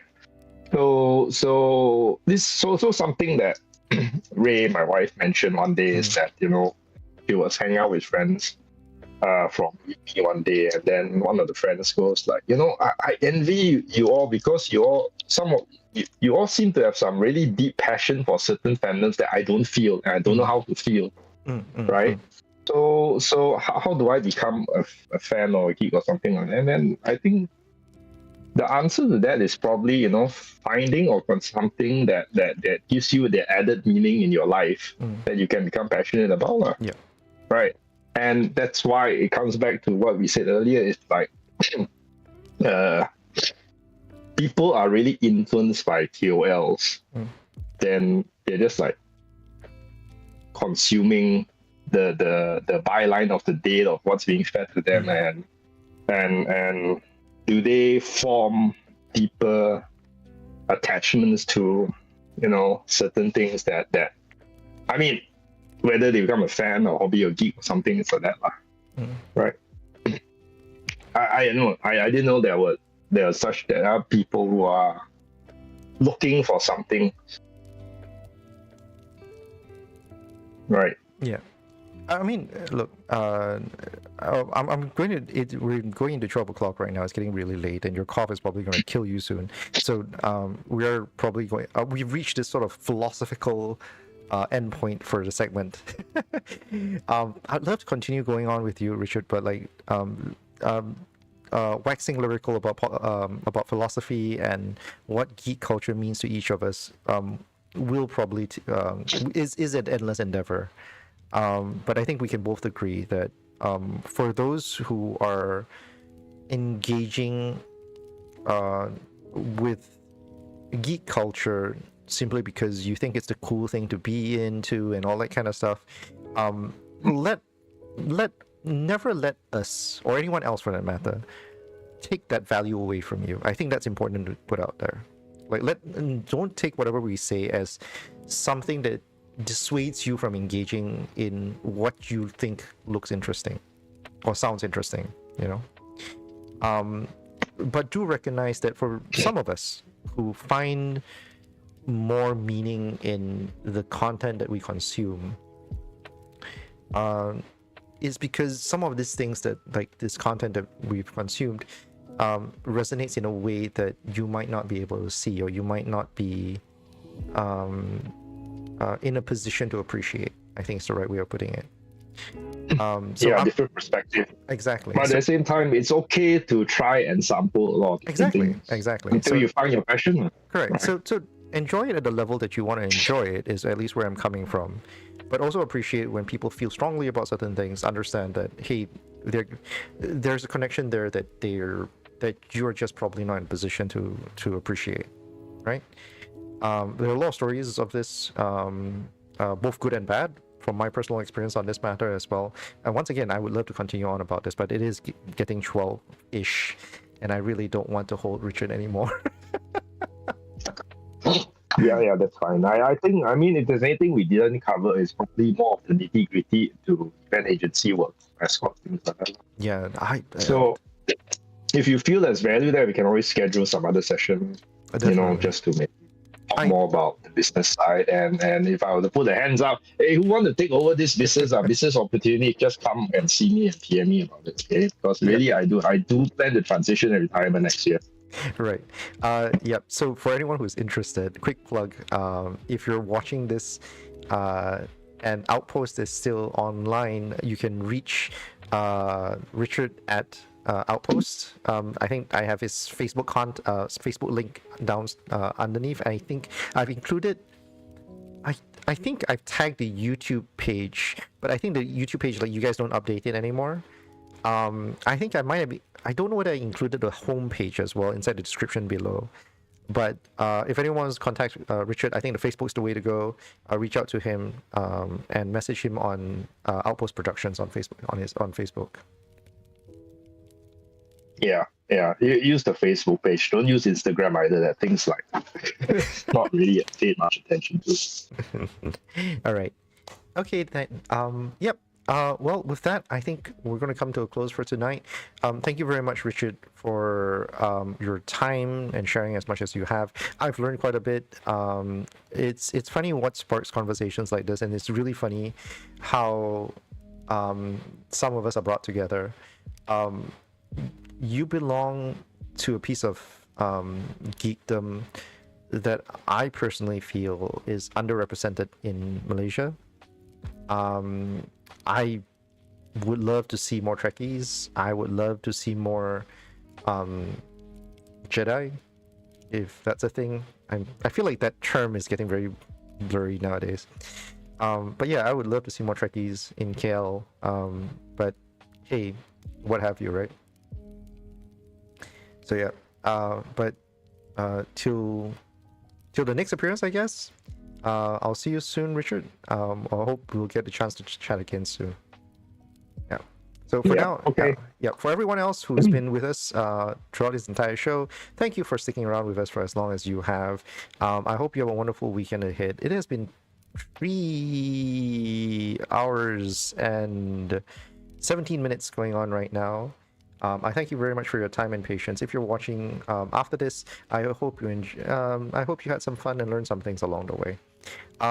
To next week, I'm sorry, I have to bring this up. It's next week because it's usually 2 weeks, but what happened was that this session with Richard was postponed. I need to do a quick plug for my next segment. The next week I have is actually, I'll be doing one with Pochi actually. It's a very special segment because I'm going to do a very weirdly and even less formatted segment with a streamer from Thailand, because he's a friend of mine, and he visits Southeast Asia all the time doing his side business, but he's recently grown into one of the biggest streamers, one of the top 10 streamers in Thailand, and he's going to join me here. He's going to parallel stream on his channels also, by the way, where we're going to be talking about very similarly growing up with our mutual geekdoms in, well, Thailand and Malaysia, I suppose. So yeah, so join me in the next segment of Geeks at Sea next week, 2nd of August, same time, same place right here. For now, I'll see you guys then. Thank you guys very much. Bye bye. Ping pong. Live long and prosper. Oh, Richard, could you shift your camera because your hand wasn't in zoom in frame? Thank you very much. I just wanted to make sure we catch that. Thank you guys very much. Live long and prosper. Live long and prosper. I know that a lot of people can't do this. Oh shit!